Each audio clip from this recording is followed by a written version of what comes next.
podvečer. Vítam vás pri sledovaní relácie Hovorí M. Všetko dobré? Áno, tak už si pochopili, že... Musíme sa priznať, že to prednahrávame. Áno, je to prednahrávané z časových dôvodov, takže otázky budú tie, ktoré prišli ako do minulej relácie a ktoré prišli aj cez YouTube, takže otázok je priveľa, takže z nich vyberieme len pár, inak by sme celú reláciu museli venovať iba otázkam. Dohodli sme sa s pánom Mečiarom, že sa vrátime vlastne k tej relácii, ktorá bola minule. Takže nech sa páči, dávam vám slovo a vás všetkých vítam ešte raz pri sledovaní tejto relácie.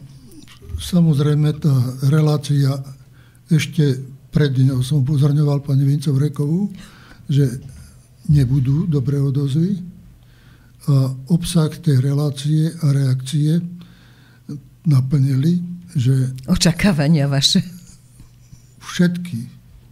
Všetky ohlasy s výnimkou jedného boli negatívne. Tak my máme aj viac pozitívnych, kde vám gratulujú, že ste otec národa a že aj keď niekedy to nesúhlasia. Potom, ale v piatok to bolo úplne iné, to bolo len negatívne. Hej. Mne to nemohli povedať, lebo telefón nemám. Ani nejdem vysvetľovať, ani sa nejdem ospravedlňovať, lebo to by bolo na mieste vtedy, keby som klamal. Otázka je, že ľudia, ktorí reagovali, boli prevažne privrženci Roberta Fica a vystupovali na jeho obranu a ochranu. Neviem, či to je treba, ale je to ich právo a je to naprosto v poriadku. Ja neurčujem ich myslenie ani ich názory. Hovorím to, čo si myslím, že je správne a v súlade so zákonmi tohto štátu. Ak to niekto nepríjma, je to jeho vec. Ja nie som osoba politická, moja zbraň je slovo. Ani to neberiem ako zbraň, ale vysvetľovanie odlišných postojov a iné videnie vecí, ako je to, čo sa vám všeobecne vnúcuje.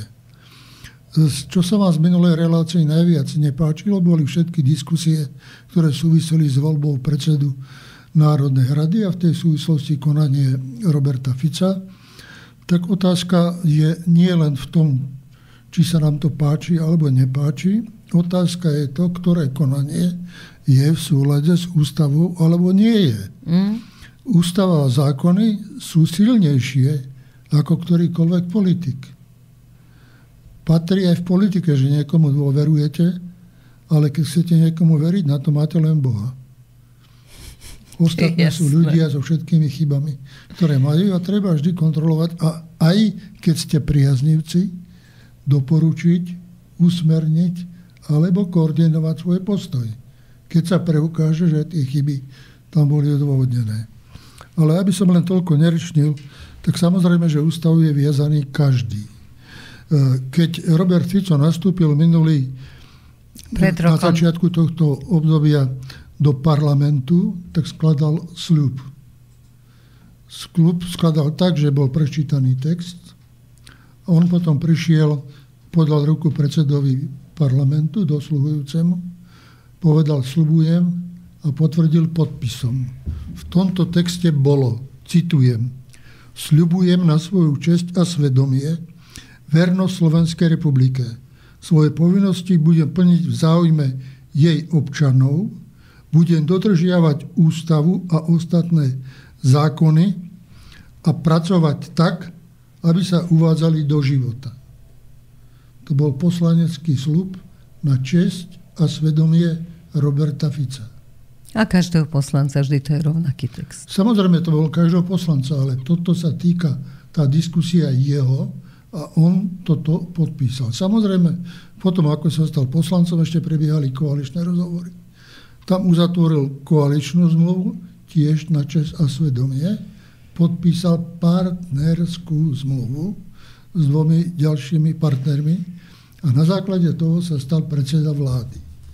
Ako predseda vlády znovu skladal sľub pred Národnou radou, kde v tom sľube bolo v podstate zopakované to isté, čo teraz.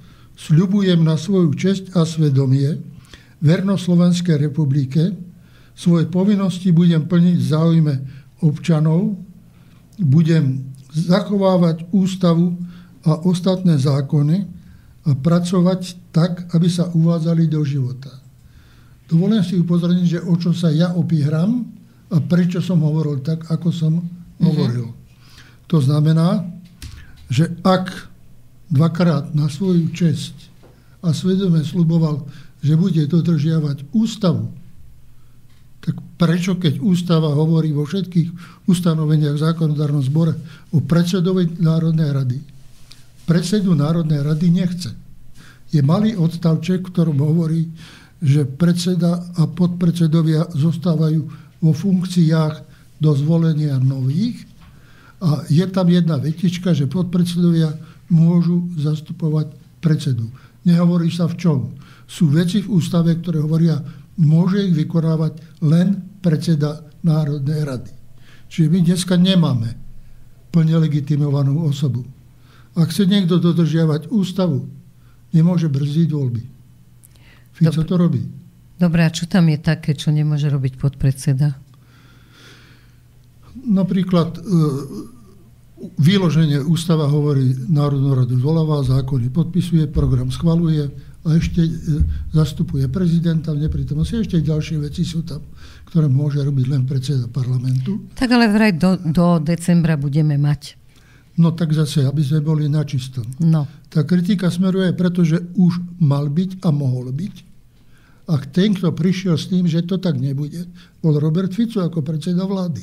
Ten, ktorý zložil dvakrát sľub Národnej rade. A teraz je prvá otázka. Prečo zvolenie predsedu Národnej rady nie je v záujme občanov? No. Lebo ak je to v záujme občanov, treba to vykonať. No a ako to vidíte? Ja vidím, že je to v záujme občanov a Fico to tak nechápe. To je rozdiel tých názorov. Druhé, čo sa hovorí o tom, že sa bude zachovávať ústava, tak teda prejdeme k ústavnému stavu, ktorý hovorí o predsedovi parlamentu. A ďalej sa tam hovorí, že tak, aby sa uvádzali do života. Uvádzať do života znamená bezodkladne, hneď ako je to možné. Prečo na Slovensku toľko mesiacov nie je možné zvoliť predsedu parlamentu? Robert Fico slúbil, že hneď bude uvádzať do života. A je ten, ktorý to brzdí. A brzdí to teraz tak, že ak aj predseda strany, ktorý má právo navrhovať predsedu parlamentu, povedal, že najprv v októbri, potom do konca roku, Robert Fico reagoval v prvom. Ak sa opovážite dať nejaký návrh, ktorý prejde von, tak vám oznamujem, že moji poslanci za žiadneho hlasovania nezúčastnia. Tak za prvé, on je partner a nie nadriadený. Ja som si to dobre vypočul. A druhé, zase, ktoré hovoril, keď povedal, že to bude do konca roku, nebude do konca roku. A čo je Fico? Hlasuje parlament. On nie je člen parlamentu. Ako predseda vlády a strany zneužíva to postavenie na to, aby celý tento proces brzdil, vyvolával ďalej túto nedobrú atmosféru v parlamente a aj v štáte a neplnil tú úlohu, ku ktorej sa zaviazal. Zaviazal sa cťou, prísahou, že to bude takto. No dobré, ale je to až taký veľký problém pre Slovákov v čase, keď momentálne je to veľký problém pre Slovákov v čase. Problémy chytajú. Prosím vás, nehovorte. Všetky veľké problémy začínajú z maličkosti. Ak nemáte kompletnú reprezentáciu štátu, ak osoba číslo 2 v štátnom protokole neexistuje, improvizuje sa, hrasia sa okolo toho, intrigy a rôzne politické hry. No dobré, ale skúste mi vysvetliť, že prečo to môže byť, ako vy ako politik, a boli ste teda pri všetkých veciach, aj intrigách, aj neintrigách, aj radostnej politike, aj koaličnej. Prečo, aký to môže mať zmysel alebo význam? Predseda parlamentu predsa plní funkcie aj voči parlamentu, aj voči vláde.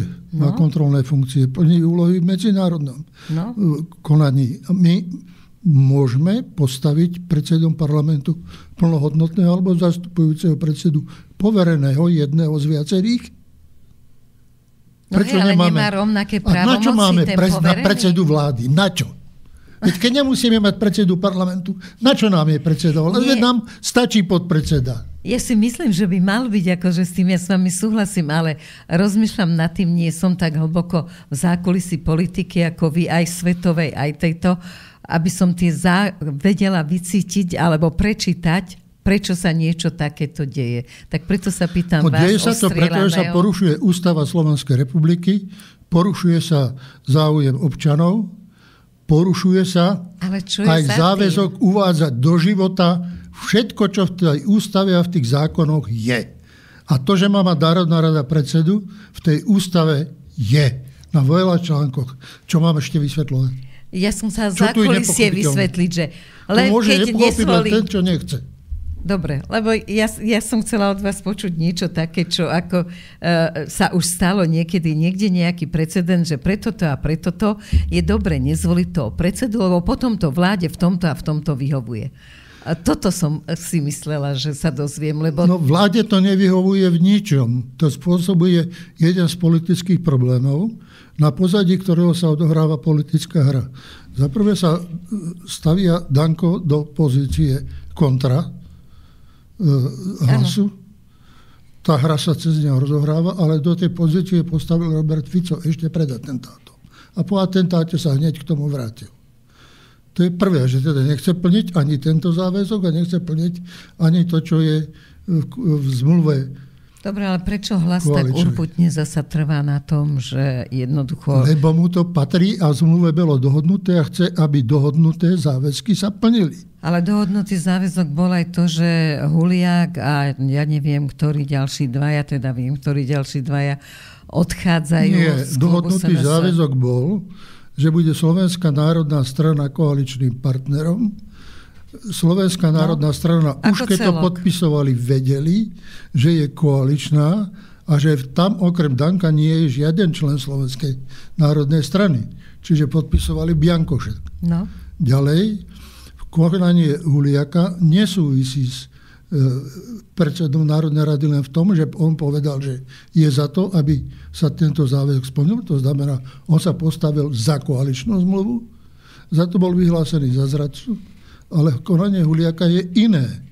On predsa povedal, že v Slovenskej národnej strane chodili na koaličné rozhovory, nikdy nič nedokázal presadiť, nikdy nič neurobil a nevybavil to, čo mohol a teraz menoval prekoho všetkého, mal a chcel niečo urobiť a neurobil nič. Čiže on hovorí vláde, budem vás podporovať, budeme všetci teda držať za vládu, ale nie cez Slovenskú národnú stranu. Sme samostatný subjekt. A teraz má koalícia, sa tvári, že to tak nie je, že Danko má stále 10 hlasov. No nemá. No teraz má 8. 7. No 7 a pán Muňko pristúpil k ním ako hosťujúci. K tomu sa ešte tiež vrátime. Takže to je, on nemá poslanecký klub. Zánik toho klubu všetci hovoria, no ale na niektoré veci v procedúre potrebujeme 3 strany. To je pravda, ale to je tak do roka raz, 2 razy. Ale podstatné je niečo iné. Keď nie je klub, zastavuje sa financovanie poslaneckého klubu v Národnej rade. Zastavujú sa ďalšie výhody pre poslancov. Aha. Toto je motív, prečo sa tak otorujú. Nie je tu to nejaký. To stretnutie párkrát do roka. Áno, to stretnutie, že tie 3 strany raz alebo 2 razy do roka zahlasujú 3 strany, aby nejaký procedurálny návrh prešiel. Takže tam ide zasa o peniažky, ako vo všetkom nakoniec. Tak treba hovoriť pravdu a neklamať ľudí a povedať, tak o toto vlastne ide. Teraz pokiaľ ide o tú otázku prestupovania poslancov, kritizovali sme to v tejto relácii a v podstate to kritizujem, odkedy v politike niečo robím. A stalo sa, že teraz sa Fico k tomu pridalo. A dokonca to má niekoľko účinkov. Keď som videl Munka, ako tam sedí taký prihrbený hlavu medzi plecami, ako keby hrôza na neho padala, tak som si spomenul na jednu príhodu z prírody.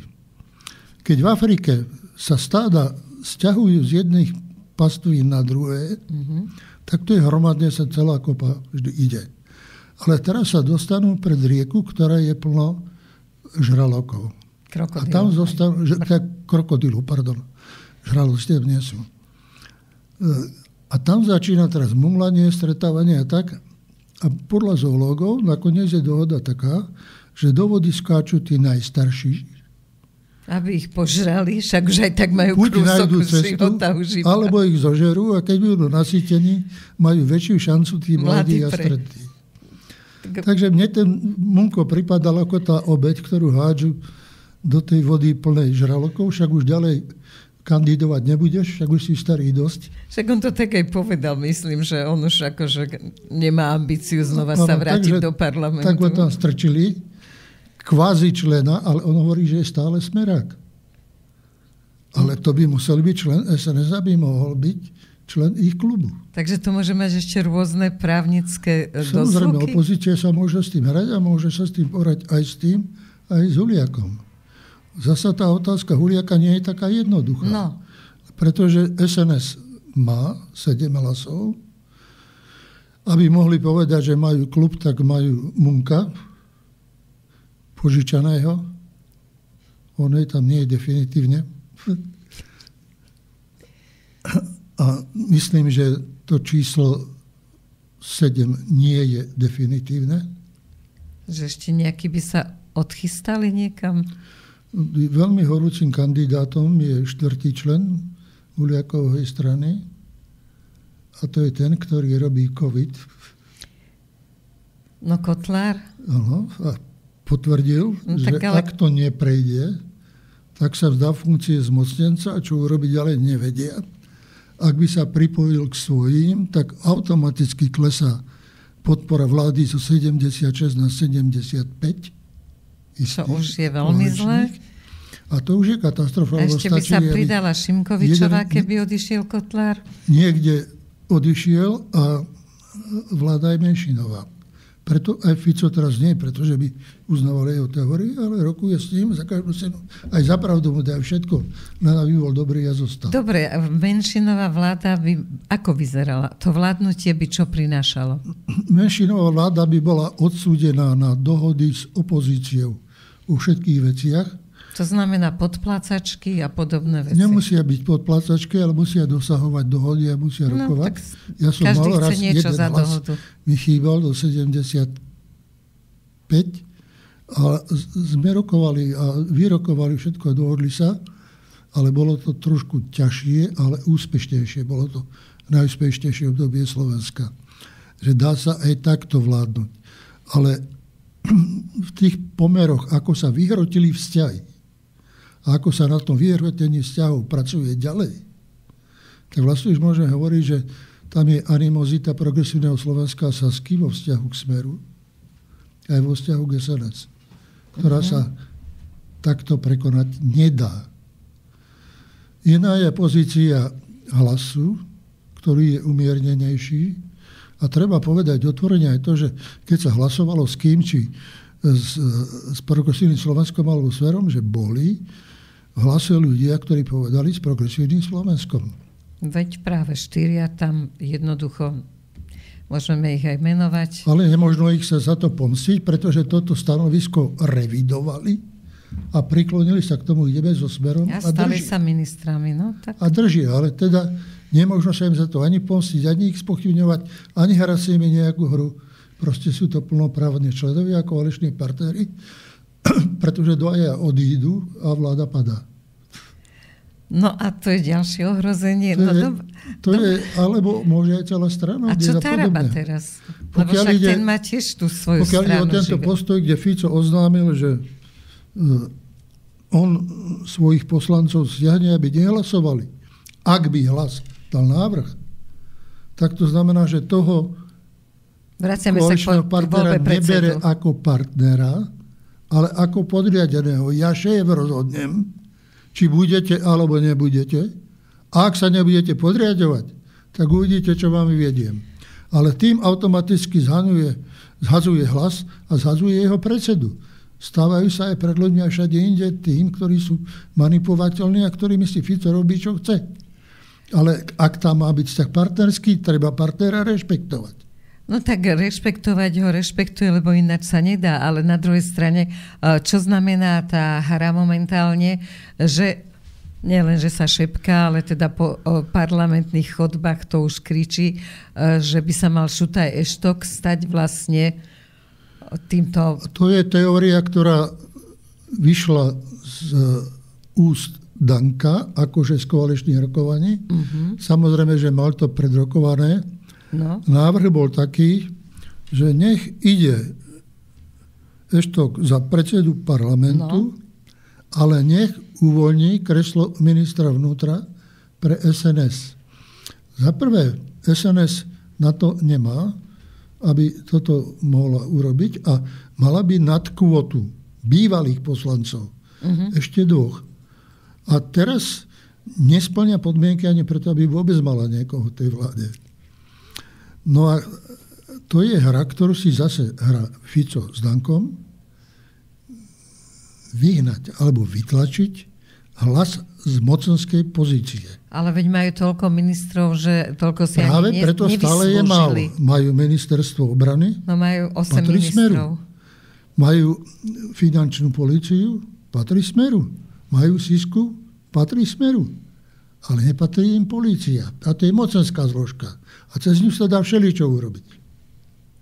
Takže vlastne to by bola takáto rošada, že Eštok predseda parlamentu a na to miesto by prišiel niekto, ktorý by teda... No ale to znamená, aby hlas opustil mocenské ministerstva za pozíciu podpory predsedu parlamentu, čím utrpí ako osoba aj postavenie, odíde iný predseda strany z vlády a silný rezort, mocenský silný rezort, tak polícia je odíde z pôsobnosti Hlasu a Hlas sa sústredí iba na tie rezorty, ktoré sú sociálne najproblematickejšie. No a potom sa až bude hrať s nimi iná hra, aby pochopili, že sa majú zlúčiť so Smerom. No dobre, prekážalo by, lebo veľa ľudí, ktorí volilo Fica, však chodila som robiť rozhovory počas celej tej kampane so všetkými a mnoho ľudí hovorilo, že v podstate oni to vnímajú ako rovnaké, že keby sa zlúčil Hlas so Smerom, že ako im by to ako voličom absolútne neprekážalo. Čiže nejde len o politikov. Tie rozdiely sú veľmi výrazné. Sú v chápaní politiky, v postavení politiky, v orientácii. Sú tu dve sociálno-demokratické strany. No, čo tiež je kde tá späťová sociálna demokracia nie je až taká sociálna demokracia. Obidve sú vyškrtnuté z spôsobnosti európskych socialistických strán kvôli Dankovi. Preto aj tá pozícia Hlasu k Danku je iná ako pozícia Fica, ktorý viacej závisí na tom Dankovi. A ak ste si všimli, tak Danko v niekoľkých rozhovoroch v parlamente prehováral KDH, aby išli do koalície. Áno. No to sa nepodarilo a ťažko sa to podarí v tomto funkčnom období. Ale ľuďom by to bolo príjemné. Možno. Voličom. Domienka. Že ten flek držia ako lákadlo. Ak by raz tí KDH-ci chceli, tak nech si tam dajú. A potom im budú aj ministrov musieť prepustiť ostatní. Potom sa to zase rozdrobí, zase budú všetci slabší.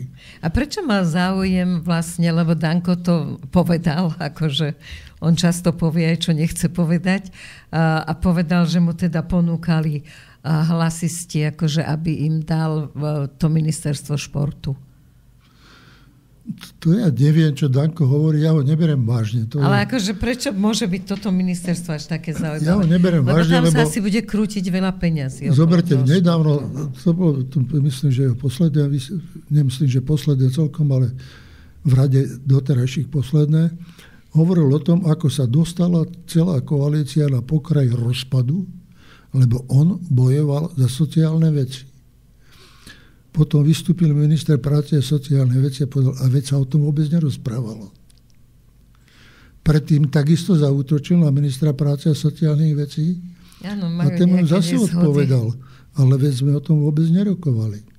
Čiže on vytvára legendy, ktoré jemu vyhovujú, prezentuje ich pred ľudí ako skutočnosti, stavia sa do úlohy tvorcu slovenskej politiky A dokonca to stavia niekedy až tak, že vlastne v tomto štáte správne názory mám len ja.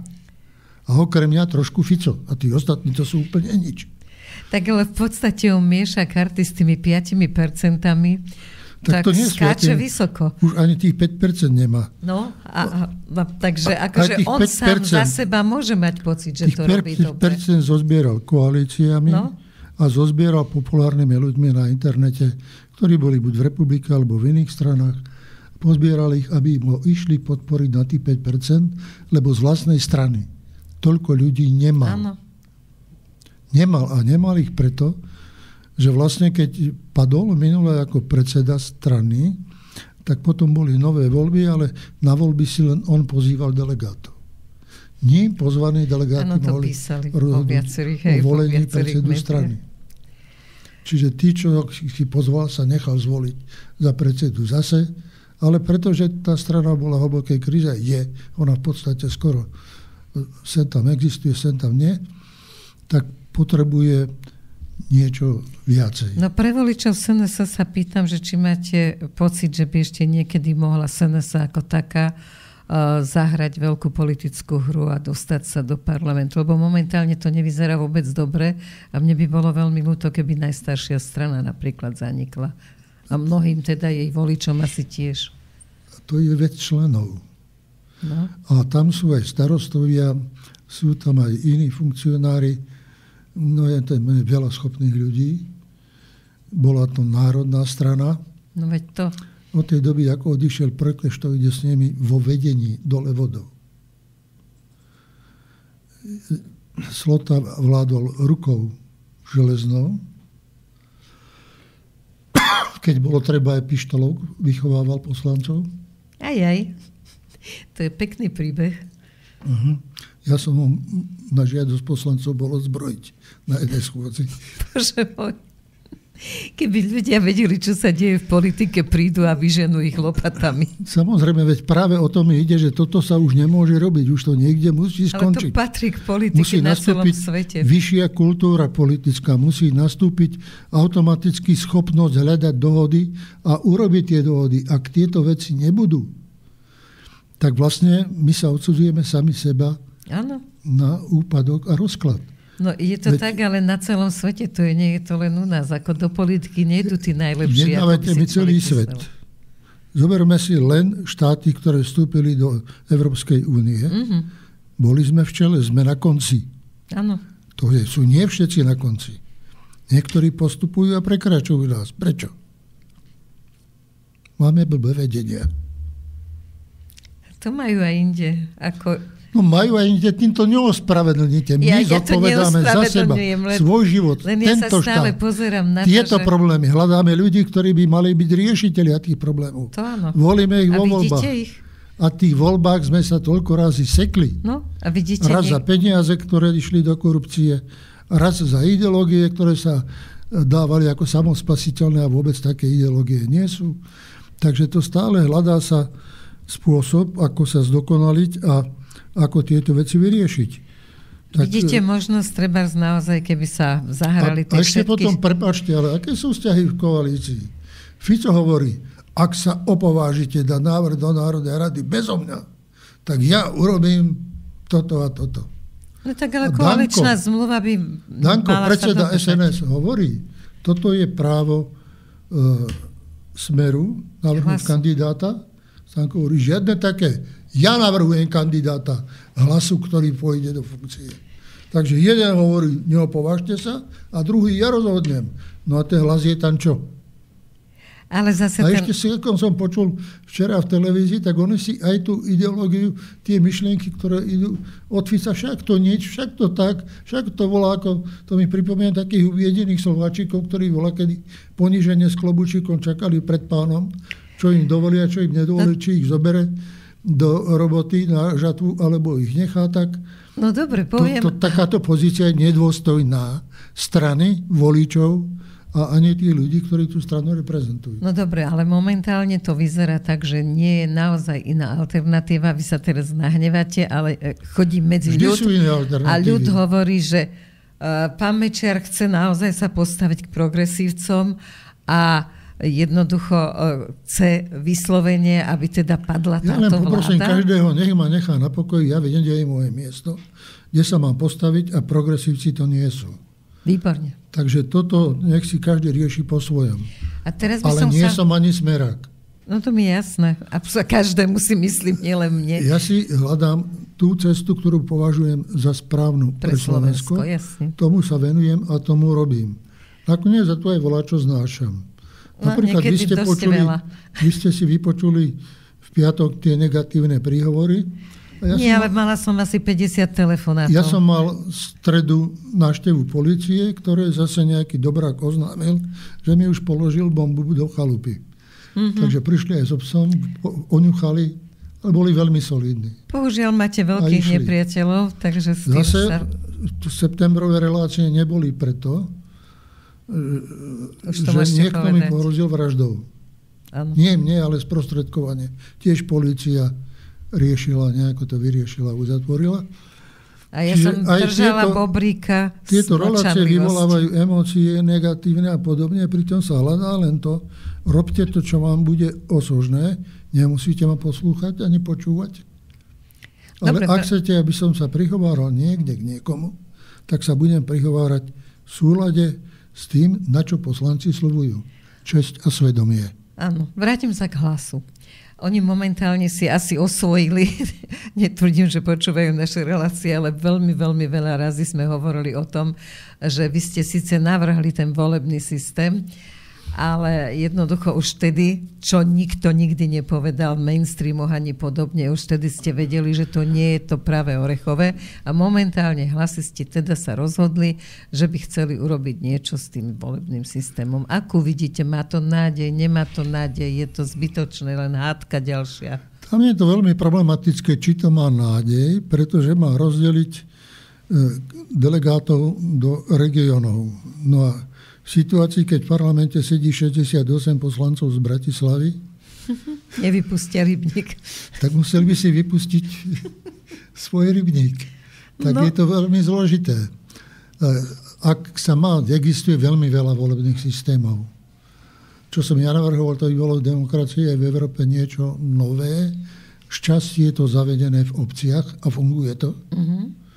Tam je podobný systém, ako hovorím. Ale existovala nejaká konzultácia tak v zákulisí, kde by sa to možno dalo urobiť na systém 75 poslancov v obvodoch a druhá polovica. A 75 na stranických kandidátkach. To je asi tak východisko z toho. Kresťanskí demokrati sa chceli vrátiť k volebnému systému Václava Havla, ktorý sa im vtedy zdal byť demokratický, on nebol demokratický. On bol na to, aby KDH nebolo KDH tak silné, ako vyzeralo. Preto zvýhodňoval všetky špuntové strany. A dával ich koalícii, čím ich bolo viacej, tým mali väčšiu výhodu. Áno. Preferencie aby to rozvíjali, rozdeľujú a panujú. Aby sa to proste rozdelilo, rozdrobilo. Aby na tú politickú scénu nastúpilo veľmi veľa strán, čo nebolo dobré. Pretože zastúpenie regionálne znamená už istý stupeň zvýšenej kontroly, ale nie absolútnu kontrolu. V tomto smere volebný systém Spojených štátov je veľmi, veľmi komplikovaný. Až nepochopiteľný. Majú ho trošku lepší. Ja som robil konzultanta pre Strednú Európu, pre pána Holbrooka pred návštevou do funkcie, pred nastúpením do funkcie námestníka ministra. Tak sme mali pár dní konzultácií a rozprávali sme aj o americkom systéme. Keď sme povedali, že by sme chceli prejsť aj americký systém, tak sa zatváril, ako keby zahryzol do úhorky. A rozberali sme si ten systém s plusmi a nevýhodami. Je tam aj veľa nevýhod. Tak ale pre 5 miliónový štát by to bolo asi čudné volitelia a ja neviem čo, hlavné kraje, kde boli viac. No bolo by to určite. No proste sú to Spojené štáty, ktoré sa spojili. Jasne. Kým Európska únia sa dneska mení z únie štátov na úniu území. To znamená, prestávame byť suverení. Začíname byť poslušní. Európskou. To nie je dobré. Samozrejme, že keď ste hovorili, že aká je situácia Na Slovensku ja veľmi dobre viem. Sú rôzne cesty, ako z toho von. Je veľa, tá cesta nie je jedna, je veľa metód, čo sa dá urobiť, ale vláda vyberá jednu, ktorá platí. Ja sa s tou nestotožňujem a otvorene hovorím ľuďom, ceny nebudú nabiehať priamo, budú nabiehať postupne a v druhom polroku budúceho roku sa to rozvinie. Dostanete sa do rozporu so životnými nákladmi a príjmami. Budete žiadať odstrániť tento rozpor, nebude z čoho, preto budete aj robiť rôzne akcie, v ktorých aj terajší privrženci Smeru budú žiadať inú politiku. Takže to je trošku odlišné, kde sa to ženie a čo sa urobiť dá. Mohlo by sa to vyvrbiť tak, lebo mne sa zdalo, že samosprávy boli úžasné počas pandémie, že reagovali omnoho rýchlejšie. Momentálne samosprávy plačú, že nemajú peniaze, že sú podvyživené, ešte dostali ďalšie záťaže.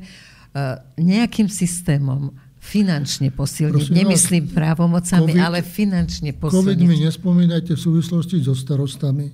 No.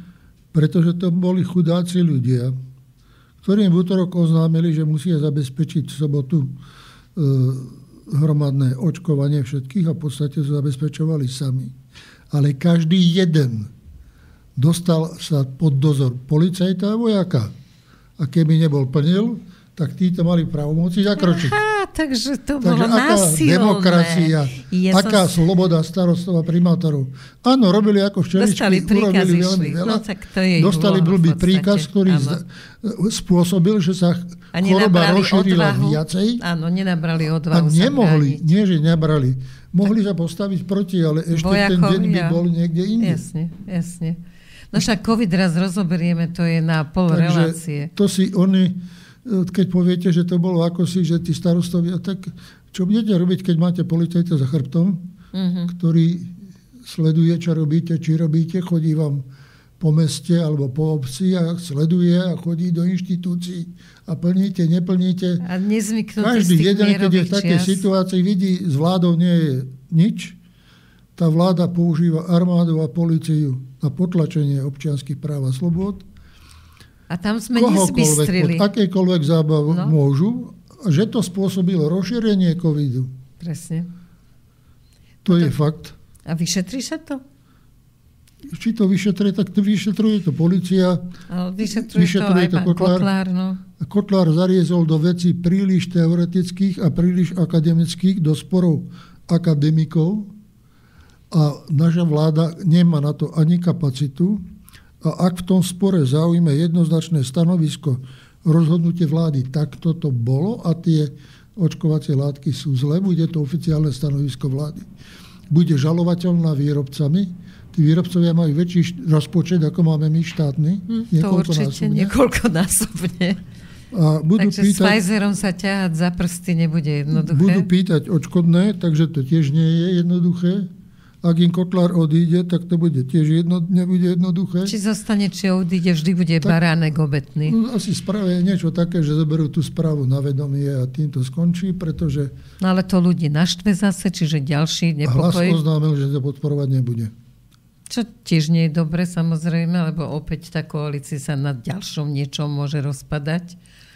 No ale tak toto je otázka názoru odborného, ktorý mal niečo povedať slovenskej verejnosti o úlohách, ktoré slovenskí politici vo vláde, v parlamente a odborníci plnili v záujme ľudí.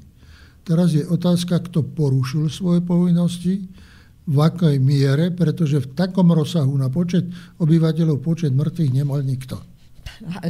Máme k tomu 5 miliónov očkovacích látok, ktoré sme kúpili už úplne zbytočne, už nebolo o čom. Čiže tam išli veľké peniaze rôznymi smermi. Takže aspoň toto, keby sa vyšetrilo. Dobre, ja som na strane... Vysvetlite, veď je tam aj von Leyenová interesovaná. Však ju volajú v parlamente pani Pfizerová. Asi vedia prečo. Veď ju tak ako si rehabilitovali, lebo je proti Rusku.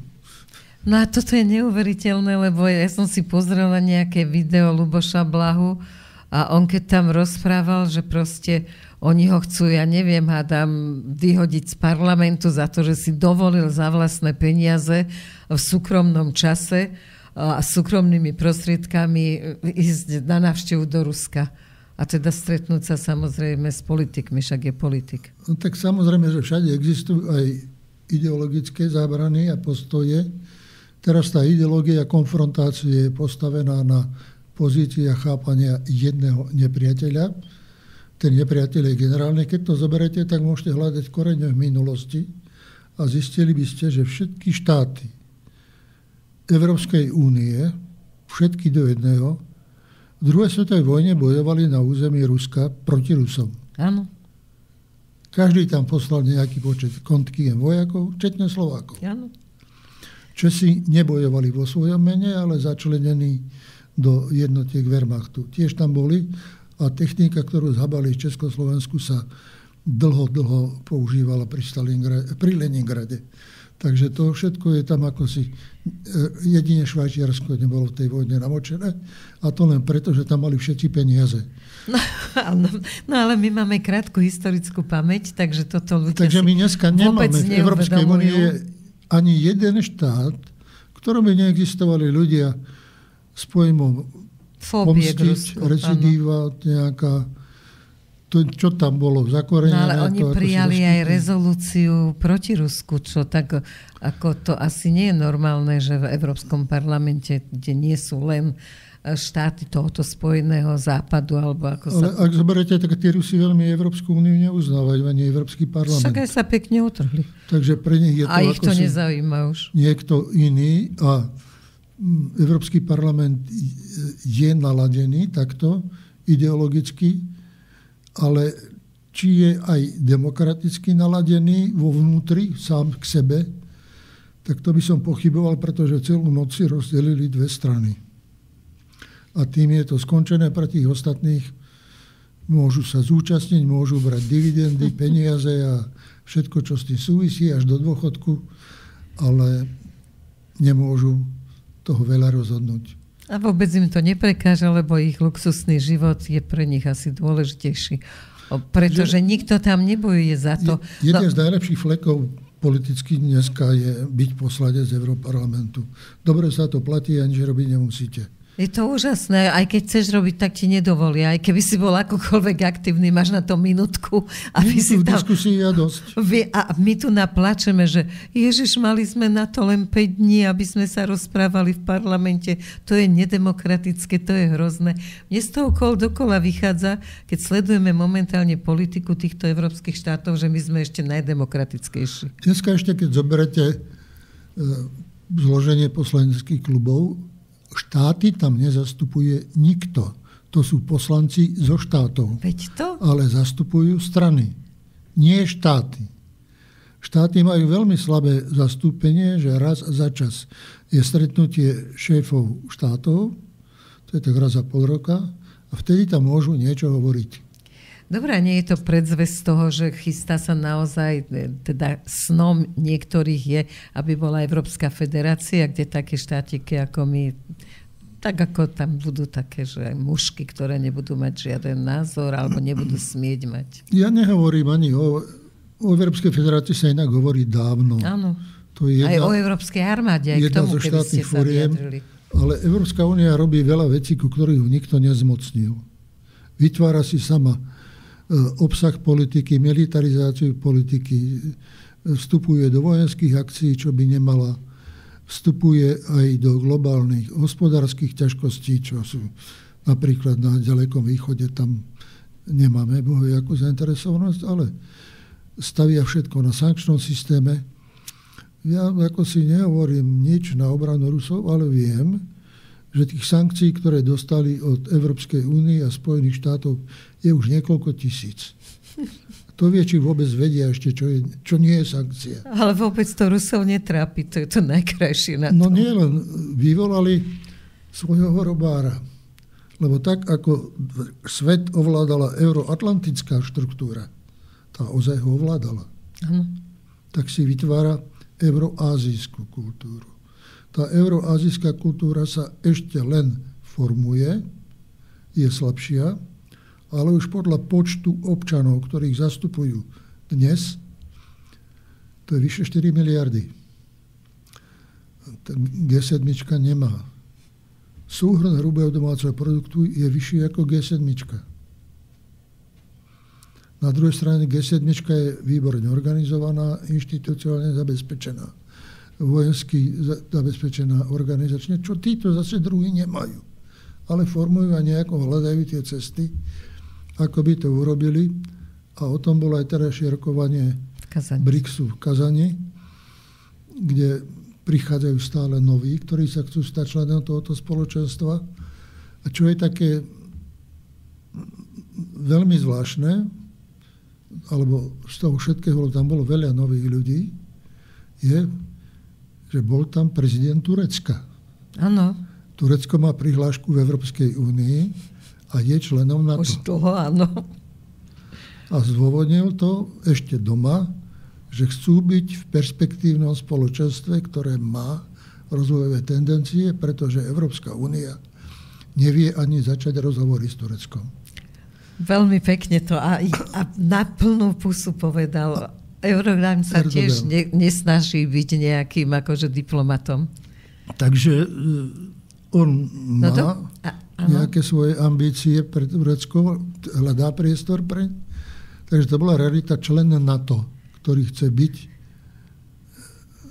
členom. No a ešte tam išiel aj Guterres z OSN a neprišiel do Švajčiarska na mierové rokovania, čo mu vyčítajú. Že tam išiel generálny tajomník, tomu sa nečudujem, pretože tá väčšina obyvateľov, vyše 4 miliardy, bola zastúpená tam.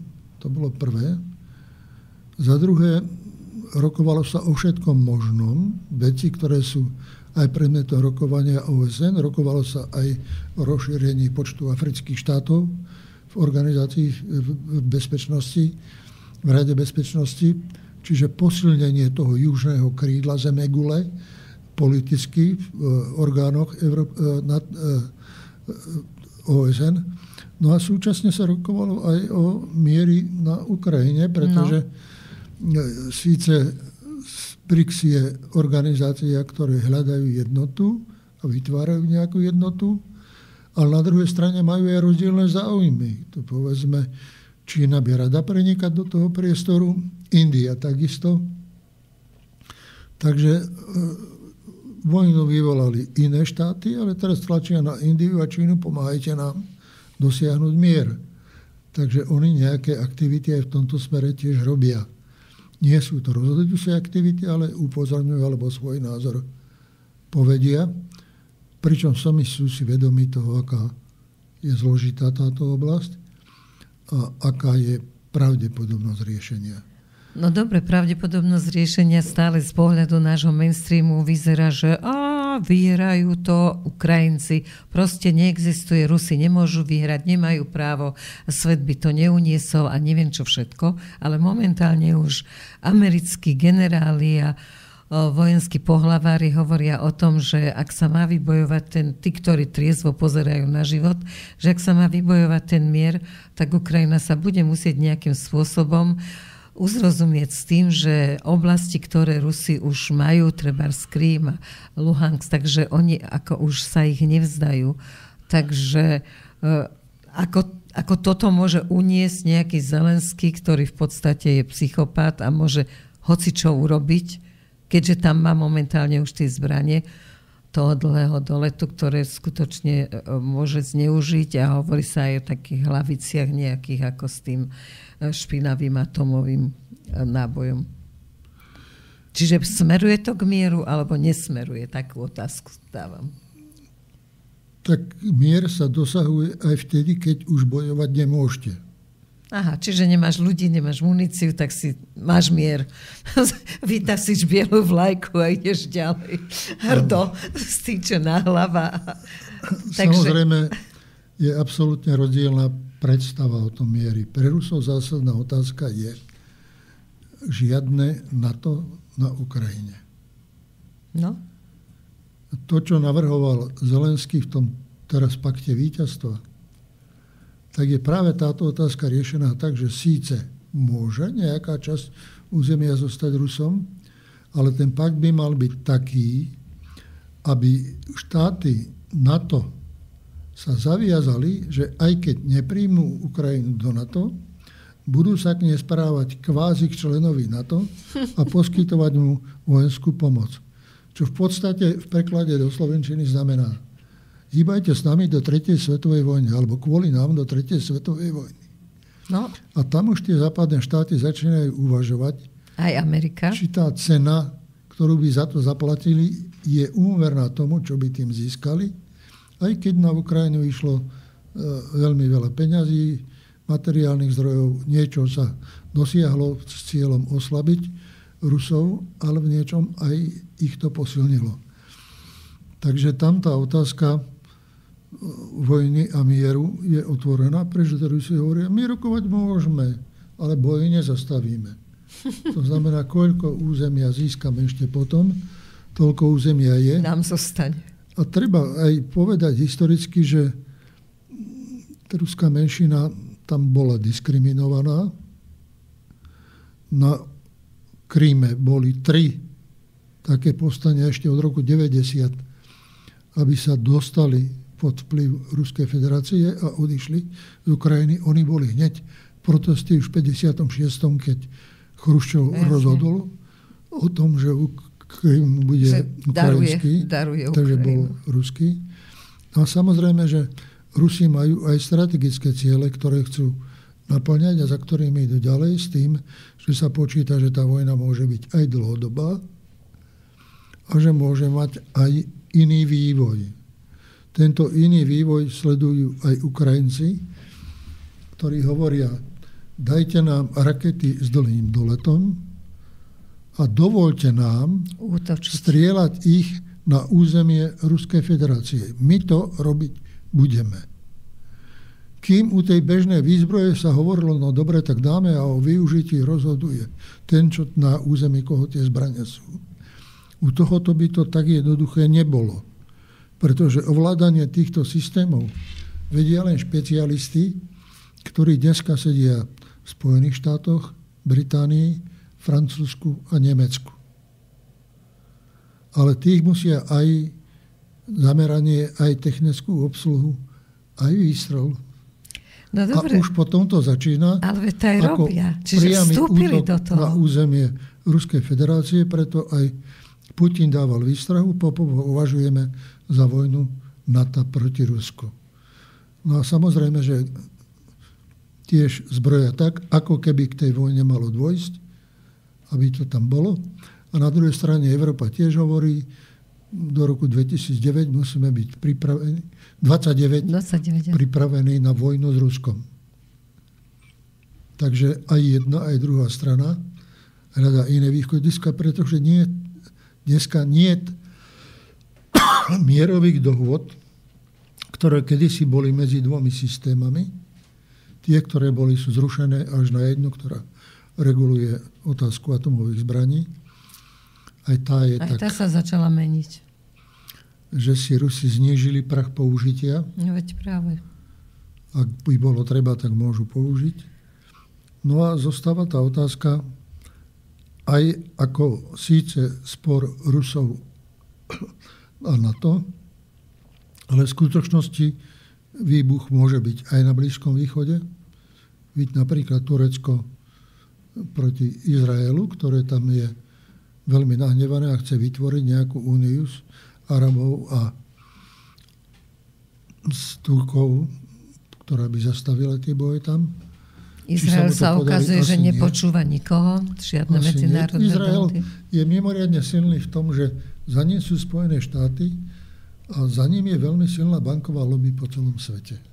Veľmi silná. A tam, kde sú peniaze, tam je pravda. No a aj vedenie je také, ktoré je odhodlané bojovať. Dokonca teraz hovoria, že aj tam, kde po minulej vojne boli dohody o tom, že to územie je arabské a Židia odtiaľ odišli, tak vrátiť to naspäť a znovu obsadiť židovskými kolonistami. Takže aj dvaja členovia izraelskej vlády mali taký názor, že teraz vedú vojnu, ale Palestínci by sa mali vysťahovať do Egypta a oni by mali obsadiť to územie. A Egypt nechce, aby k nim prišli Palestínci. A samozrejme, že to vyviedlo k väčšej vojne. Preto aj dosluhujúce vedenie Spojených štátov amerických by nerado dosluhovalo v podmienkach rozputania obrovskej vojny na Blízkom východe, tak venujú veľkú energiu utíšeniu alebo takému zmierneniu toho napätia. Nevyzerá to na to zmiernenie. Aj za cenu, že Libanon zaplatí za to ťažkú stratu a ťažkú stratu platia aj Palestínci. No dobré, ale vy ste za to dvojštátie? Že to by vyriešil, teda hovorilo sa pred pár týždňami. Od roku 67 je dohoda o dvojštáti. Ja viem, ale akože, či ju niekedy nenaplnia. Proste Izrael Samozrejme, všetci hovoria ideologicky, dvojštátie je riešenie. No. Ale len čo príde na praktické veci. A kde budú hranice? Ako bude ekonomika? Ako budú komunikačné systémy? Ako to postavíme? Ako to dáme do poriadku? A vtedy dávajú všetci od toho ruky preč. Nedá sa. Čiže sú za, aj uznávajú. Napríklad my sme tiež uznali Palestínu. Áno. Ale čo ďalej? Zastúpenie diplomatické tu bolo. Česká republika je pre Slovensko. A čo ďalej? No nikdy sa to neskončilo dobre. Ešte Jasira Arafata sme pozývali, ale tým to bolo ako nejakým spôsobom, ako z našej strany to bolo tak celé. No dobre, čiže toto je dosť neriešiteľná situácia. Hovorí sa aj o tom, že by sa dalo na isté územie v Ukrajine, že existuje taký plán, že by sa nejakým spôsobom tam mohli presídliť vlastne Židia. Ukrajina má v zahraničí veľmi veľa svojich občanov. Oficiálne údaje hovoria o 8 miliónov, neoficiálne o 20 miliónov. No a samozrejme, že oni sú rozídení do všetkých štátov, aj na východ, aj na západ. A samozrejme, že keď tam prídu, tak idú na náklady toho štátu. No a isté obdobie je to uznané, ale po istom období sa žiada, aby už začali pracovať, začali sa živiť výsledkami svojej práce a nie len z príspevkov, ktoré ten štát postihuje prisťahovalcom. Treba uznať, že ak ľudia utekajú pred vojnou, nemožno ich vrátiť. A jedna z iniciatív Zelenského bola, aby sa európske štáty spojili a tých, ktorých tam majú v mobilizačnom veku, aby išli bojovať. Aby im vrátili naspäť. Aby išli bojovať na Ukrajine. Ale to je problém, pretože pred vojnou ušli a do vojny ich Orbán prvý sa ozval, že to nikdy neurobí. Či by im to mohli urobiť alebo neurobiť. Samozrejme, že táto špekulácia je zo strany Zelenského, ale sú špekulácie niekoľkoročné, ešte väčšie zo strany vedenia Európskej únie, že teraz majú problém s prisťahovalectvom, ale ten problém tu bol, keď som ešte odmietol kedysi aj osobného posla Helmuta Kohla, aby sme sa pridali k týmto multikultúram, že aby sme otvorili svoje hranice, tak ten problém je tam teraz taký, že je tam veľmi veľa cudzincov, ale zo sebou prinášajú aj náboženstva, aj rozkoly zo svojich štátov, svojich problémov. Aj choroby. Všetko možné. Je tam veľký počet mužov, čo vedie potom aj k zmene správania k ženám. Takže tam to plodí veľa sociálnych, vzťahových, politických problémov. Vytvárajú svoje organizácie, sú stále využívajú ten priestor pre ľudské práva, stále hovoria, sú to naše práva a musíte sa nám prispôsobiť. Známy bol spor vo Francúzsku, kde bolo jedno dievča v triede arabskej a na stene bol kríž.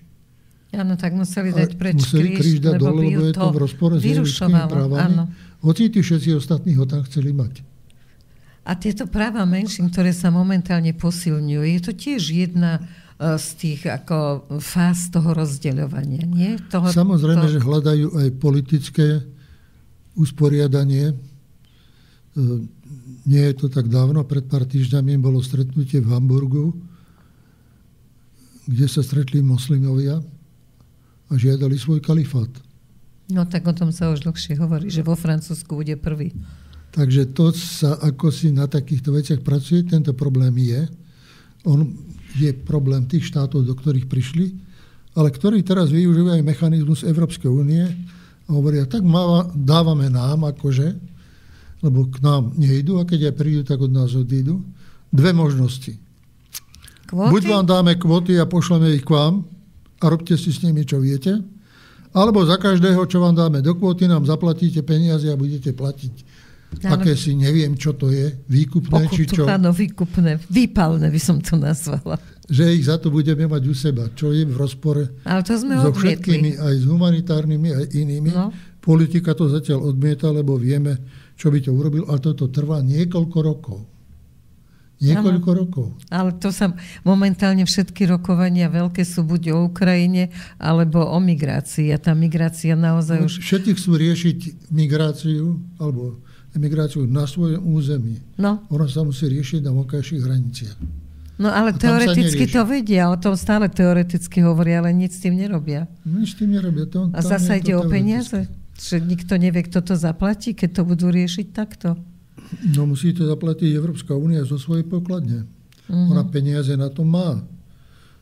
Ale teraz musí dávať... dala miliardy Ukrajine. Ukrajine a na front proti Rusom. No, takže tam plánujú 200 miliard iba na zbrane.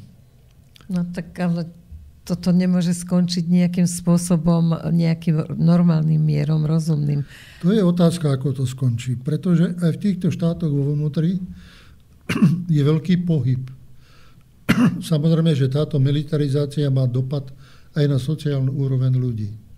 Takisto aj oni cítia ohrozenie a reagujú na to ohrozenie. Napríklad v Nemecku Aliancia pre Nemecko je považovaná za extrémistickú stranu. Ale momentálne veľa strán odsúdia s tým, že povedia, že extrémizmus sa šíri európskou politikou. To nie sú extrémisti, to sú extrémisti, ktorí nechcú vojny. No, preto sú extrémisti. Ale nie je to šialené, že keď je človek za mier, tak je nazvaný extrémistom. Je tam aj rozširovanie zločinu, to všetko tam existuje.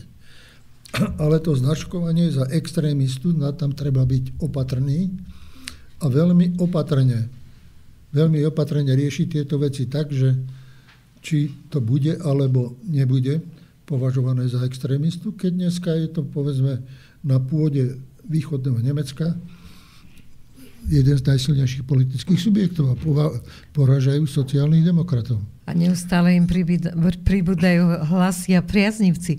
No dobre.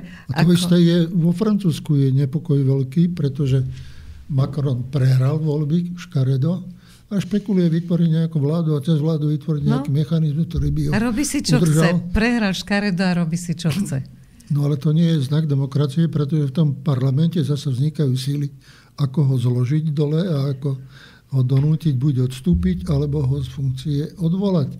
A tým politickým konfliktom je poznačené celé Francúzsko. Vo veľa veciach mení aj Macron. On je taký prispôsobivý typ. Ano. Že mení aj názory. Keď tam môžem byť ja, tak zmením akýkoľvek názor. Áno. Aj na nejakú trošku inú retoriku vidia, ako bolo pred voľbami. Ale či to pomôže, to neviem. Podobné je v Taliansku, kde talianská premiérka sa stavia za niečo iné, ako sa oficiálne hlása. Takže to sú pohyby, ktoré sú aj v celej západnej Európe, ktoré k niečomu smerujú. Ale k čomu? No vždycky, keď vznikne v spoločnosti konflikt, musí sa vyriešiť. Takže sa ukáže, že... sa môže riešiť politicky a nemusí sa riešiť silovo. Áno. Ale ten nepokoj je ten nepokoj aj v Spojených štátoch amerických. Tam sú takisto vyhradené tie strany proti sebe veľmi ostro. To nejde o to, že volíme toho alebo toho za prezidenta, ale bloky proti sebe. To sú konzervatívci a demokrati. Ale to už ide do niečoho, čo môže mať pokračovanie aj po voľbách. Ten rozpor a protiklad vo vnútri. Neviem, kto vyhrá, lebo je to tak blízko, aj keď povedzme, nie je sympatickejší Trump. Aj mne. ale my to neovplyvníme, ale na druhej strane asi budeme všetci, keby vyhral, tak asi budeme všetci veľmi sklamaní, lebo my máme pocit, že keď tam Trump vyhrá, takže tu už bude von der Leyen pôjde rovno na obžalobu a všetko sa zmení a už príde demokracia. Nebudú si robiť. Pretože tiež všetko nemôže. Presne. Aj tie možnosti, ktoré sú v Amerike, platia tomu hlbokému mocenskému centru, ktoré je kdesi schované v tých ekonomických a vládnúcich záujmoch, ktoré je veľmi silné a tiež si prezidenta ukočíruje, že čo môže a čo nemôže. A druhé, čo sa mi tam pozdáva na Trumpovi je, že sľubuje 4 roky bez vojen. Tak to je nádherné. Keby nič iné neurobil pre Ameriku. Tak to je úžasné. Veď nedopustil vojnu, tak tá Amerika znovu nabere silu a nabere dynamiku, ktorá je, povedzme, v tých ktorých veciach momentálne chýba. A pochopí, že ten BRICS vytvára tú rovnováhu, takže už nemôžu sa hrať na veľkých. A nejaké dohody s nimi o tom, že teda musíme sa dohodnúť a nebojovať. A obchodovať Pretože obchodovanie, viete, to je zase zložité, že napríklad Amerika hovorí náš najväčší nepriateľ Čína. Najväčší obchodný partner Čína. Presne. Najviac ziskov na území Spojených štátov dosahuje Čína. No a teraz ako sa s tým deficitom vyrovnať, ako sa s jej vplyvom vyrovnať, kde, na ktorých veciach, ktorých ako si zahyboch svetovej politiky ich zdržiavať, pribrzdiť a podobne, to beží, to sa rozvíja všade. A samozrejme, dneska sú najaktívnejší Filipínci vo vzťahu proti Číne. No a zostáva väčšiný nepokoj, to je ostrov, ktorý Američania podporujú, aj keď uznali jeho nezávislosť. To je tiež zaujímavé, že... Momentálne začínajú podporovať výzbroj a výstavbu japonskej armády, čo zase naráža na problém s Ruskom, pretože Rusi a Japonci sa nemajú radi. Nie, že nemajú radi. Oni dodneska neskončili druhú svetovú vojnu. Kurilské ostrovy. Nemajú mierovú zmluvu medzi sebou. Oni síce nebojujú, ale navzájom sa neuznávajú, obchodujú, ale veci, vzťahy, hranice... Nie sú urovnané, ukončené. To nie je ukončené, to je stále na tej hranici, ktorý to bolo v roku 1945.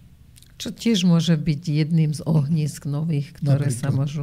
No a čo si myslíte o tej Severnej Koreji, že sú alebo nie sú tam tí vojaci na Ukrajine? Bojujú alebo nebojujú? Tak samozrejme, že nemôžem mať poznatky, ktoré majú spravodajské služby a nemám na to. Spravodajskú službu? V Tržiackých Tepliciach zažívam iné srandy.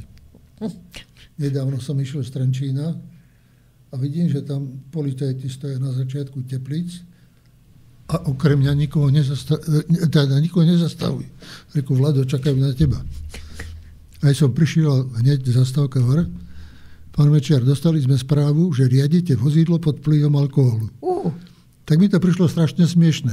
Hovorí, prepáčte, ale máme rozkaz, že vás musíme podrobiť skúške. Tak dajte sem, nech vám do toho fúknem. Výsledok bol 0,00. Však vy nepijete už, ja neviem, niekto si urobil srandu aj z nich, aj so mňa. Že to niekoho tak dlho baví, tá nenávisť celé roky. Takže ľudia sa bavia na všeličom. Potom bomba, takže potom ja nemám atentát. Takéto veci, aby som nemohol posudzovať. Pokiaľ ide o Severnú Kóreju a Rusov, tak Severná Kórea mala byť izolovaná. Áno. Ku tomu sa všetci zaviazali aj Rada bezpečnosti. Vývoj, ktorý je globálny vo svete, viedol Rusov k tomu, že túto izolovanosť zrušili a uzatvorili zmluvu so Severnou Kóreou aj o pomoci pri obrane. Veď to... Táto zmluva sa týka aj vývoju zbraňových systémov, aj výcviku vojakov. Teda, že robia na týchto veciach aj korejskí odborníci. To sa aj priznali. Že sa tam na tom výcviku zúčastňujú nejaký, o tom nepochybujem. Ale či sú na Ukrajine, to ako môžem vedieť, tak proste ja na to nemám. A aj to, čo uviedol Zelenský, že už tam bojujú, no ale nedokázal No však dnes sa strašne veľa hovorí bez dôkazov. Dnes je to taký rýchly svet, že potom zistíme dôkazy o 10 rokov. Tam je veľa vecí takých, ktoré majú ten svet pritiahnuť do konfliktu v 3. svetovej vojne, akože tá rozbuška má byť Ukrajina. A na to, aby sa tá vrchúška udržala, tak robí všetky kroky k tomu, aby ten svetový požiar v 3. vojne rozpútala. Ale nie je to treba, už aj tam sa mení trošku. Ale Amerika už brzdí. Amerika brzdí má pred voľbami, to je prvá vec. Druhá vec, sú tam obrovské náklady vložené, ktoré sa im naspäť nevrátia. A tretia vec, ak na začiatku vojny mali rokovanie v Istanbule, ktorom urobili dohodu a podpísali tu, parafovali dohodu a Rusi stiahli svoje vojska a Ukrajinci posunuli svoje vojska, tak boli presvedčení, že tí Ukrajinci vlastne tých Rusov porážajú, veď tí Rusi ustupujú. Ale Rusi sa zastavili na istej čiare, zabetonovali, čakali za tej čiare, posilovali systémy, porobili vnútorné veci v armáde, porobili zmeny v technike. No a teraz nastupuje a rozdiel posledného obdobia je v tom, že vyšiel Putinov pokyn urýchliť ten postup ďalej smerom na západ. Takže oproti minulosti idú rýchlejšie, obsadzujú väčšie územia. Je otázka, kde sa to zastaví. Oni hovoria, nezastavujeme, ani keď budeme rokovať o miery. A zase Ukrajinci hovoria, my sme prijali zákon, že sa s Rusmi rokovať nesmie. Áno. Dobre, ale tak je ten Zelenský prezident podľa práva, alebo nie je? Podľa môjho právneho názoru nie je prezident. Jeho lehota uplynula 21. mája a funkciu po ňom mal prevziať predseda parlamentu. Štáty sa správajú, ako by všetko bolo v poriadku. Tým prezidentom bol ďalej, čiže nie je to podľa ústavy, ale uznanie má ako prezident a tak ho aj berú, aj oslovujú. Ale to máte tak, že Spojené štáty uznávajú veľa prezidentov, ktoré nie sú prezidenti, ale po voľbách ich uznajú a potom bojujú za to, aby boli. Jasne, však to ovplyvňovali takto vždy. Také politické hry. Zatiaľ vyhovuje Kuleba, ktorý bol hlavný v zahraničnej politike. Už nie. Nevyhovuje. Momentálne pracuje na kolchoze. Ale to je zaujímavá správa, no ale tak ako v tej politike rastie hore, rastie dole, o tom si nemusíme hovoriť, keď ste práve ten, kto o niečom rozhoduje. Tí, čo o ničom nerozhodujú, sú tam 20-30 rokov a nemajú s tým žiaden problém.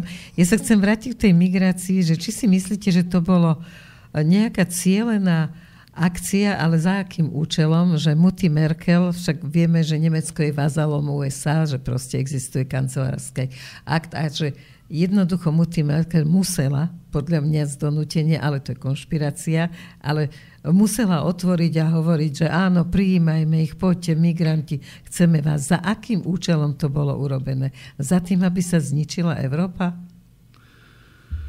Tak Merkelovej po jej odchode sa pripisuje všeličo. Vtedy proti otvoreniu dverí pre skoro 2 milióny utečencov, alebo teda presídlencov, bolo niečo, kde ona sa postavila s tým, že má svoj projekt. Ten projekt počítal s tým, že by to bolo ďalší počet ľudí do pracovných miest, ale potom, keď išlo o praktické naplnenie, že 3 roky musíš učiť jazyk, školiť, živiť, postarať sa o ubytovanie a že potom, keď už dostane raz občianstvo, už sa ho nezbavíš. Získava nárok na to, aby za nej prišla celá jeho rodina. A v arabskom ponímaní 4 manželsky, 15 detí, svokra. To je široká rodina. To sú aj svokrovci, aj súrodenci. Je to krásny rodinný život. Aj deti, aj kmotorovci. Takže naraz, a to som videl u nás na našej televízii, ako sa tam jeden tešil z toho, že má nemecké občianstvo, že konečne príde za ním 24 jeho príbuzných. Čiže to jedného, tak sa to hneď násobí na 25. Ale je to tak, ja mám kamaráta tlmočníka v Nemecku, ktorý tlmočí týmto arabským rodinám, týmto, ktorí prišli a skutočne oni žiadajú celé domy, akože im nestačí veľký byt, lebo nás je už 24, tak nám musíte dať 3 domy a oni dajú. ako to je neskutočné, ale to viem presne od neho, je oficiálnym štátnym tlmočníkom. No áno, ale zo sebou priniesli svoju kultúru, svoje náboženstvo, svoje zvyky. A nerešpektujú. Chcú, aby boli rešpektované tieto zvyky, aby sa štát prispôsobil. Majú svoje vysielanie v rozhlase. No ale je to na rozpad Európy? Je dokonca to vlastne preto, že tam prišli chlapi, tak im robia sexuálne programy v televízii. Čože? Áno. Ježiši Kriste, to je neskutočné.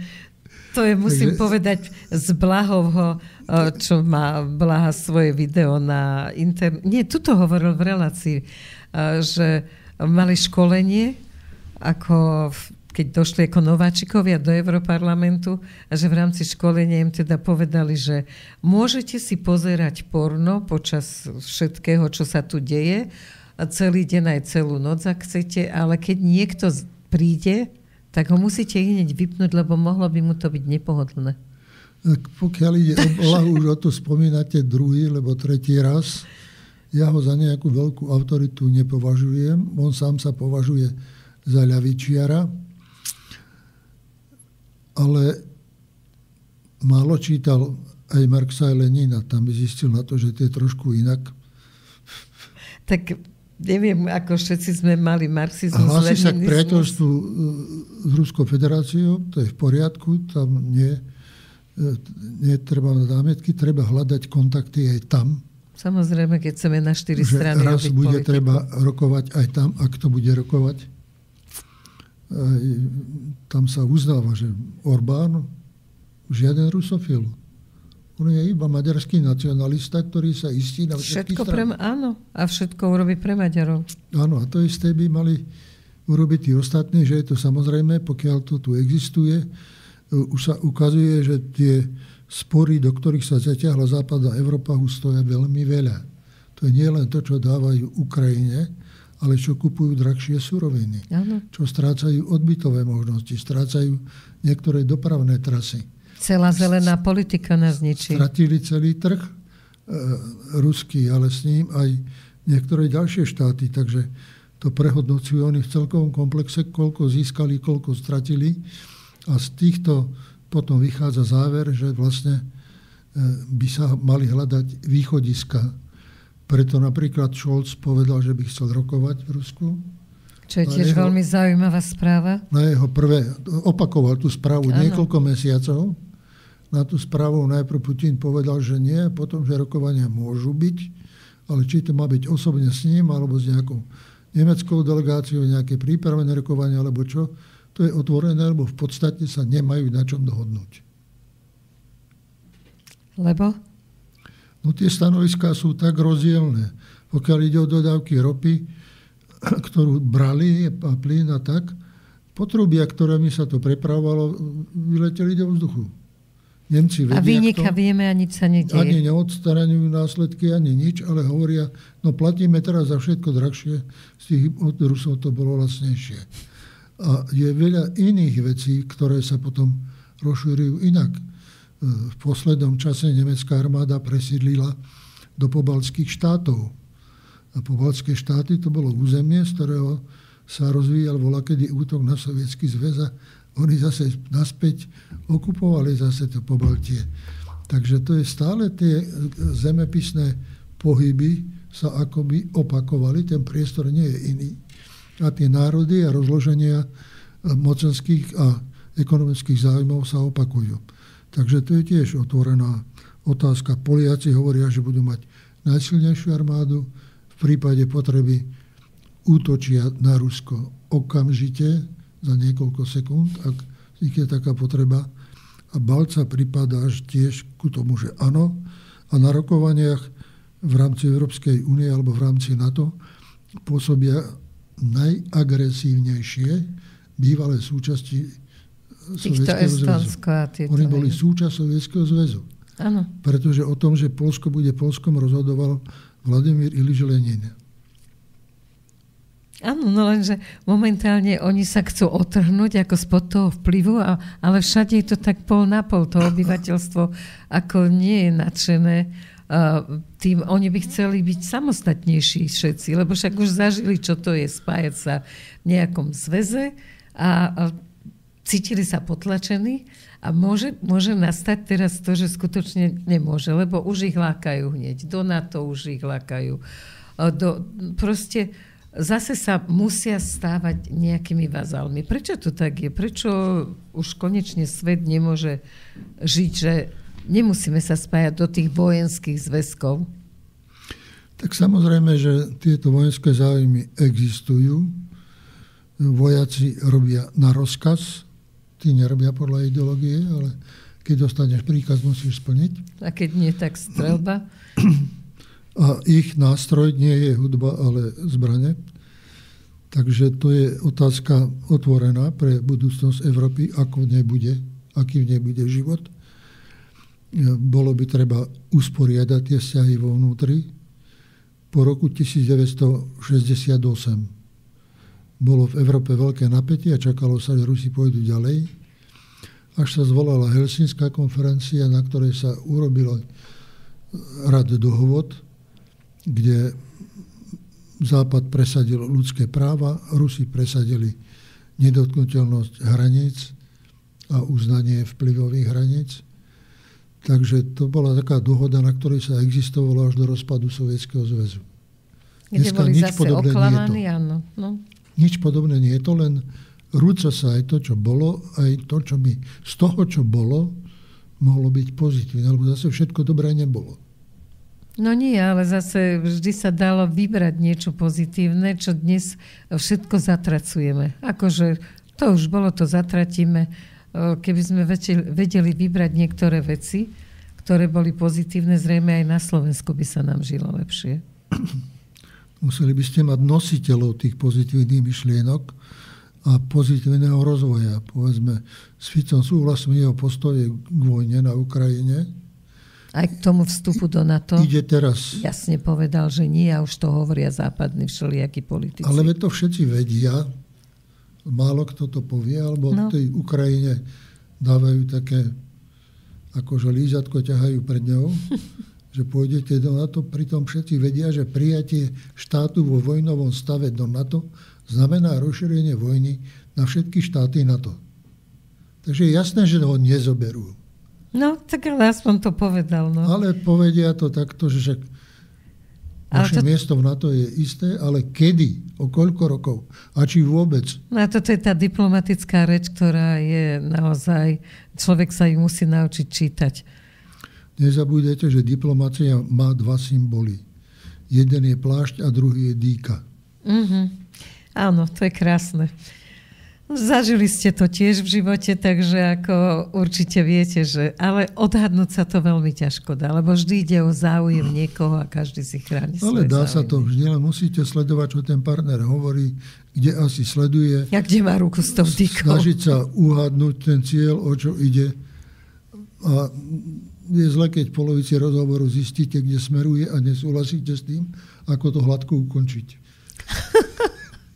A o tom to je tá diplomácia, že musíte mať nejaké vety, ktoré máte už také vymyslené. A už potom musíte hľadať, ako to urobíte. Aké to bolo krásne stretnutie, ani ste nečakali, že sa tak dohodnete rýchle na ničom. To je pekné, no ja by som sa vrátila na tragickú stránku, ale ja si myslím, že nielen Slovenska, hoci momentálne mainstream zdôrazňuje, že naše zdravotníctvo je neskutočné, kolaps, rôzne, nič horšie nie je.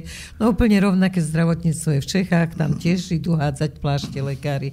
A vo Francúzsku sa všetci sťažujú, že je to hrozné zdravotníctvo. Z Kanady dôchodcovia, ktorí kedysi ušli, tak sa vracajú na Slovensko, lebo sa tam nedá prežiť finančne to zdravotníctvo, ktoré je dobré, alebo je potom úplne zlé. A proste celým svetom sa rúca zdravotníctvo. A čo môže byť príčinou? Prvá vec je, že COVID odhalil jednu pravdu, že štátne nemocnice a zariadenia vedia túto situáciu zvládnuť lepšie ako súkromné.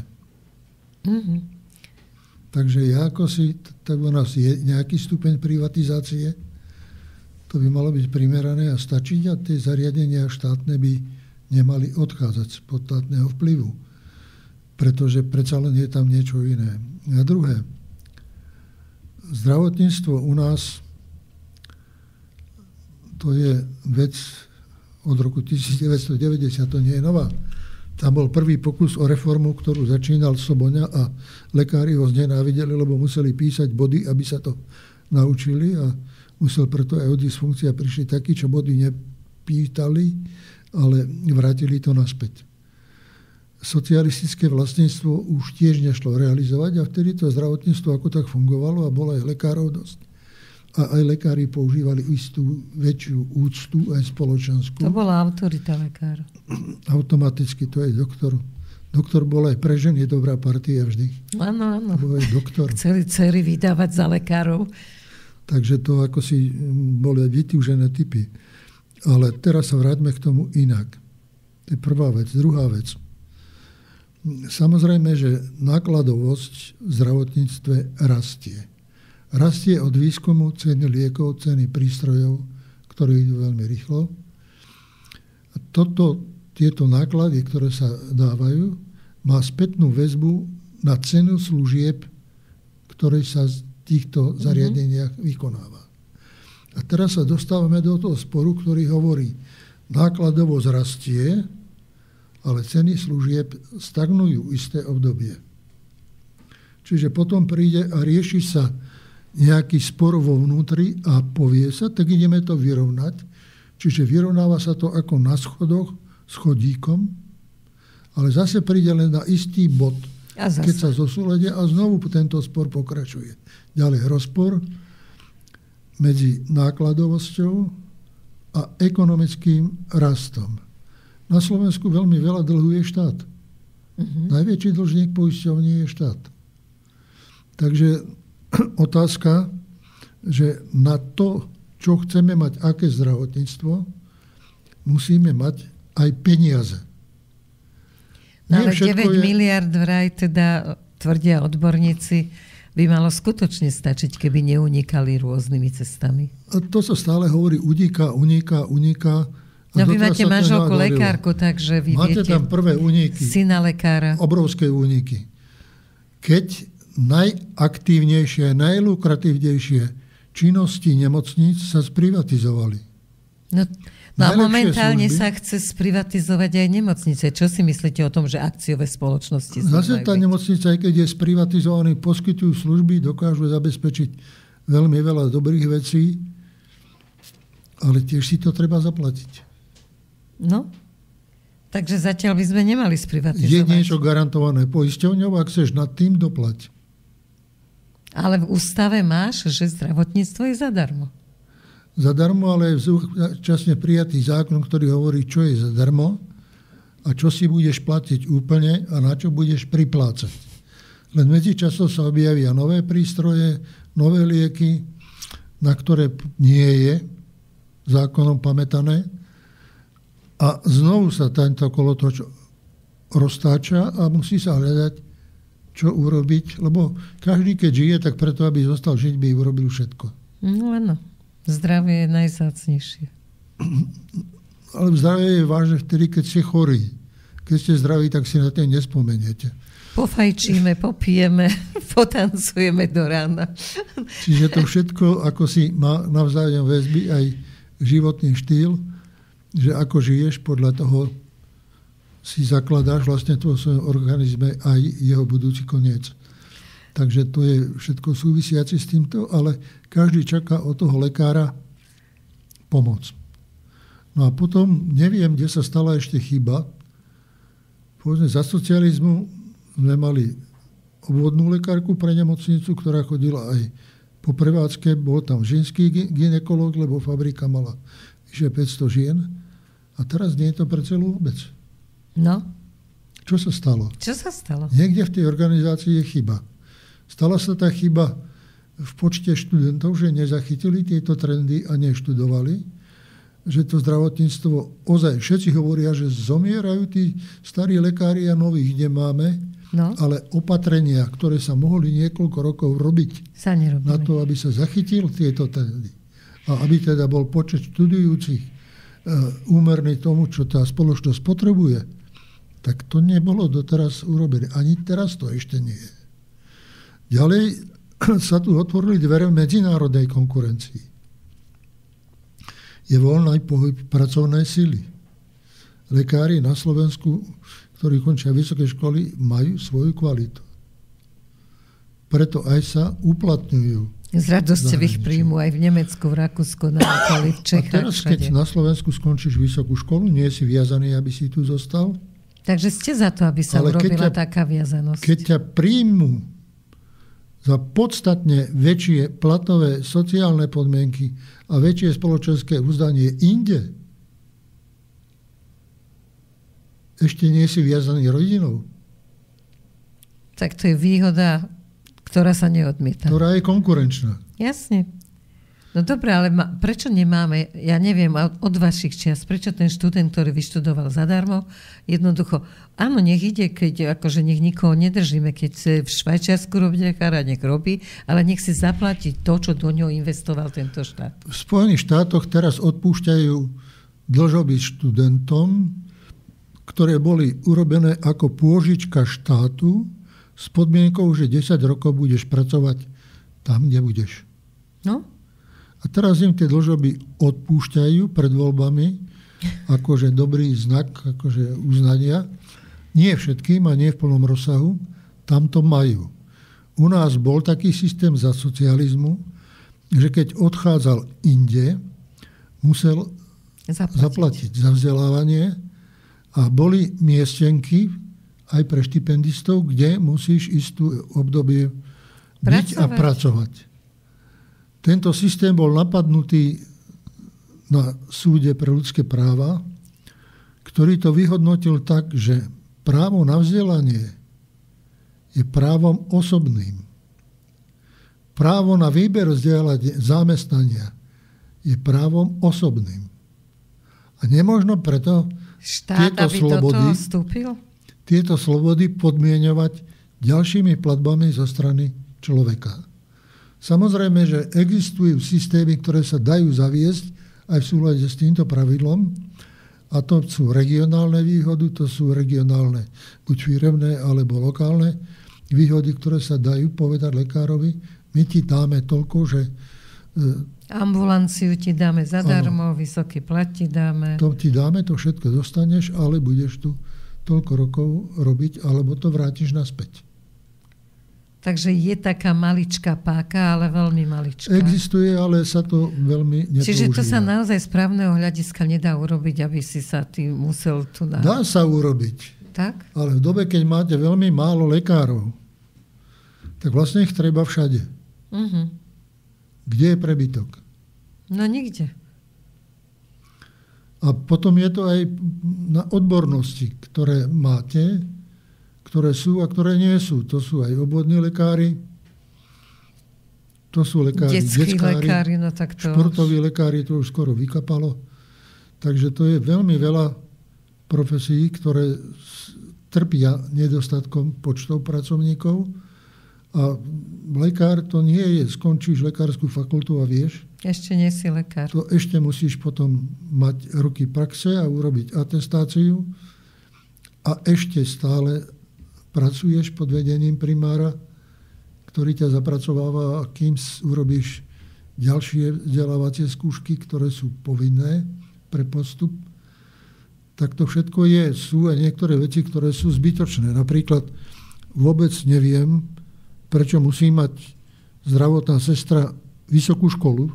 To bol nezmysel, ktorý už sme keď je tam 80% jej práce sociálna starostlivosť o pacienta. Presne. 20% medicíny. Keď je to niekto nehybný, tak... Ale netušíte, kto to vymyslel a prečo, keď sa toto... Ale prišlo to z Európskej únie ako nariadenie. Aha, výborne. A hneď sa toho rýchlo chytili, že dobre, tak urobíme vysokoškoláčky, tak prídu vysokoškoláčky na oddelenie. No a čakajú, že teda ako idú robiť šéfky, alebo áno, čakáš, keď má výšku. Niečo iné, povedia im, tuto si zober nárade a tamten má stolicu, tak bež vyčistiť. Takže je to čoľko iné potom, že má to inú vôňu. Áno, na toto nepotrebuješ vysokú školu. No dobre, záchrana, ale aká? Pretože skutočne nemáme nejaké ale je to naozaj v celej Európe minimálne, ja neviem, kde to je ďalej, ale je to šialené, ako klesá úroveň toho zdravotníctva. Len to drahé, privátne je v poriadku. Keď sa robil rozpis a rozmiestnenie záchranou, tak to robil ešte minister Zajac. A musím priznať, že sme sedeli nad tým spolu. S tým, že bolo stanovené, do koľko minút od zavolania sa musí dostaviť sanitka. Musí sanitka sa dostať k pacientovi a podľa toho sa robilo rozmiestnenie sanitiek. No a potom prišli ekonomické dôvody súkromníkov, ktorí to mali. No asi tie regióny poupravovali. Takže niečo z toho ešte zostalo, niečo nedostalo. A je to robené tak, aby tá sanitka rýchlo prišla, poskytla tú prvú pomoc a dopravila ho do nemocnice, kde ho teda preberajú a tam potom budú pokračovať ďalej ako treba. No a samozrejme, že to ide do nákladov a prišlo to do súkromných spoločností a súkromných si započíta všetko a tie náklady preúčtováva štátu. Jasne. A keď mu to nevychádza, no tak drží platy zamestnancov. Výborné. A tí potom pochopiteľne rebulujem povie, ja som za, od štátu si pýtajte. Takže odchod do Linkovej nevyrieši naozaj nič. Odchod do Linkovej neviem posúdiť všetko, čo robila, čo nerobila, lebo tie materiály nie sú zverejnené a nikdy ich nezverejnila. Pokiaľ počúvam dosť ľudí, ktorými sa rozprávam, tak hovoria, len jedna vec ma štve. Prečo keď tá Dolinková tam bola, peniaze neboli, a len čo padla, peniaze boli. Áno, to je veľmi zaujímavé. Možno to súvisí aj s tým, že pán minister Drucker má na starosti školstvo, ale veľmi ho zaujíma, kedy sa už urobia nemocnice ako akciové spoločnosti. Takže možno niektoré veci sa šuškajú a niektoré tak Drucker súvisia. Bol pozvaný na diskusiu, kde sa ho pýtali aj na veci, ktoré sú mimo školstva. Pamätám si, keď sa uvoľnilo kreslo ministerky zdravotníctva, tak bol to Robert Fico, ktorý navrhol, aby pán Drucker išiel na zdravotníctvo. Ale on sa už tešil, že je na školstve. Tak tam ťažko poviete, pôjdeš tam. To zaprvé o tom rozhoduje vedenie tej strany, ktorého nominovalo. Tak ale aj vy, keď ste boli premiér, tak ste určite navrhli nejakým spôsobom tým, ktorí za stranu rozhodovali, že no chlapci, tak poznám toho Soboňu, však je to dobrý odborník, špecialista, tak ako hadam tam nebudeme dávať niekoho, o kom nevieme, že aký je. Možno môže byť aj lepší, ale nevieme. Ale bolo aj také, že som vedel, že to nezvládne. A? Mlčali ste? No a riešil som to inak. Obklúčil ho ľuďmi, ktorí na neho dávali pozor. Treba mať bot metód. A každú chybu hlásili. Sem tam aj niečo uniklo, že sa nevedelo, ale dávali pozor, aby to teda žiaden papier neodišiel. Tak, ale museli ste mať dosť noh sledom. To jedno zo spôsobov, takže povedzme.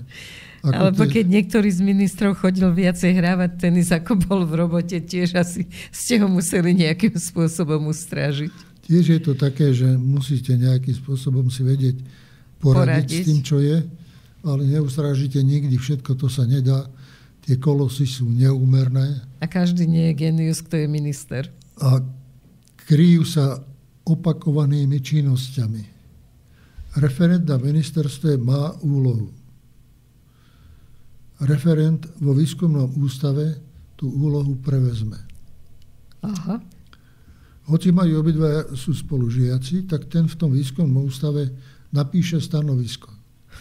Referent na ministerstve stanovisko prebere a povie, je to stanovisko ústavu. Čiže máme doklad. Toto je do divadelnej hry. Pretože má stanovisko ústavu, tak to ako autoritatívne Jasne. postupuje vyššie až po ministra. A tam ešte nejaký kontrolór do toho vstúpi? Do toho nevstupuje nikto, lebo minister to potom šupne na vládu a vo vláde ako stanovisko ústavu to prejde. Tieto administratívne postupy u nás sú zbytočne predražené. A stále sa zbytočne opakujú. komplikované. právne neefektívne. Ozaj štát draho platí za zle vykonávanú prácu. Keď zoberete počet vybavených vecí, tak viac ako tretina celej agendy na Slovensku je vybavovaná na sociálnych útvaroch.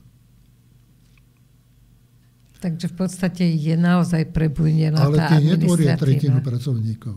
No veď to je jasné. No to dobre. znamená, tých 90% robí 60% práce. No takže to šetrenie na týchto pracovníkov, ktorí treba prepustiť, je asi v poriadku? Logika? Logicky? Prepustiť, to je taká nepekná veta, ale treba efektívne umiestniť tak, aby ich kvalifikácia, odbornosť bola využitá, pretože úradnícky život je jedna vec. A ja vám poviem pravdu, keď čo chcem urobiť, môj najväčší nepriateľ sú úradníci. No to áno, do každého. No ale vy ste mali, ja neviem, hádam polovicu na ministerstve, na vláde, všade, kde ste boli, ste mali polovicu. Existovali limity, jeden kraj nesmel mať viacej ako 20,000 zamestnancov. Všetkých. No a za Matoviča, za týchto vlád sa tam nabralo, ja neviem koľko. A ak prekročil tento limit, krajský funkcionár odchádzal. Preto tak to bolo také tvrdé. Napríklad Prešovský prišiel, že neviem to s týmito ľuďmi zvládnuť. Žiadam navýšenie počtov. Ani o jedného. Kumulujte činnosti. Máte tam dosť ľudí, čo sa vám povelujú. Tak mu pridajte viacej práce, nech robí. Áno. A keď to nevieš, tak ťa pošlem preč. A keď nie, pôjdeš preč. No, bohužiaľ toto ale keď to bolo takto postavené, buď, tak to vždy zvládli. Že? Človek si pomôže, keď potrebuje tú výplatu a musí mať nejakú dobrú prácu. A keď mu záleží na tom postavení, vždy to zvládne. Pošemrev si ponadáva, ale zvládne. A ide ten život ďalej a zväčšuje sa výkon pracovný, ale nie je to tak, že by bol vždy pokryť človekom. Máš problém, vyber si človeka. Máš ešte väčší problém, vytvor komisiu. A keď máš komisiu, už máš dôvod, ako sa zbaviť problémov.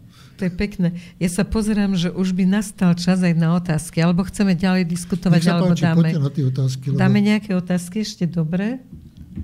Peter? Ak boli. No, bolo hrozne veľa otázok, komentárov, všetko možné. Takže my aj keď predhrávame, tak ľudia neprídu o nič. Tak sú tu aj negatívne, ako pán Mečiar spomínal, neviem, či aj z tých niečo mám. Ale tak už sme to odbavili na začiatku. Pozitívne tak také, sú otázky. Ako napríklad, že Vlado Náhrad, hej, to je celé. To bol Havel Náhrad, to sme si užili. Keby nebolo SMP, tak za 80 rokov by už Slovensko neexistovalo a keby nebolo pána Mečiara, tak už ani po 32 rokoch od roku 92, vzhľadom k tomu, v akom stave bol slovenský národ, by už taktiež neexistovalo.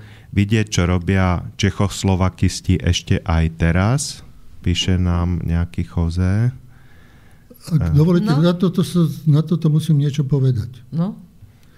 Keď sa pripravoval slovenský štát, samozrejme, že predtým sa brali otázky teoretické v Maďarsku, v Česku republike a zaujali ma tam dva veci. Jeden z maďarských historikov napísal, keby sa nebol objavil Svetopluk a svätý Cyril a Metod, už je so Slovákmi pokoj a už by neboli národov. Ano. Český historik napísal, Slováci nemají dej. To znamená, nemají dejiny. A teraz sme v situácii, že si dejiny začíname robiť a formovať a na Univerzite Komenského, na Filozofickej fakulte, idú rušiť katedru slovenského jazyka. A to je katedra vybudovaná po 3. stupeň, príprava vedcov, docentov, profesorov. A slovenskej histórie. Kde sa história Slovenska ešte skúma, pretože neboli v dejinách zaznamenané a spracované. A idú ich rušiť a vyhadzovať, lebo vedenie fakulty je iného politického názoru.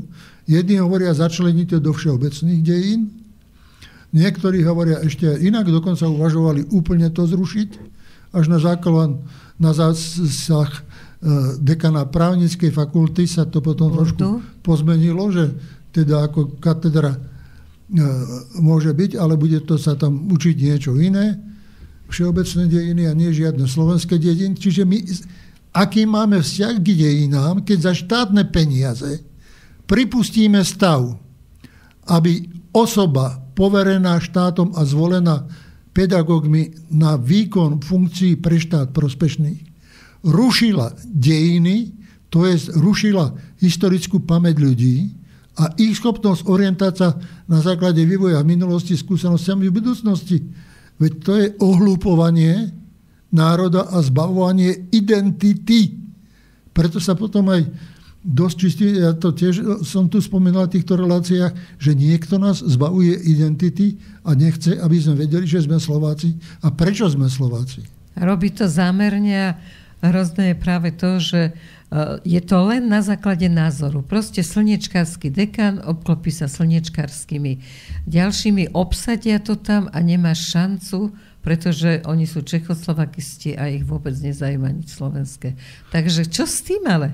Ale veď tu sú nejaké štátne inštitúty za toto zodpovedné a zodpovedné za to vyriešiť. Toto je samovražedný akt, ak vygumuješ historické povedomie ľudí a my sme v situácii, keď sa do tej svojej histórie ešte len dostávame, tie výskumy začínajú bežať, začínajú sa rozvíjať, hľadajú sa korene, hľadajú sa skúsenosti z rôznych historických období. A naraz zistíme, že my to nesmieme robiť. Áno, lebo sme zistili, že Svetopluk bol král, že je na to kopu dôkazov v historických knihách, kde ho oslovujú Rex. A vlastne my sa pozeráme na dejiny z pohľadu Čechov na slovenské. A to je to, čo ste povedali. Slováci nemajú dejiny. A my chceme ukázať, že máme. A máme to zakázané.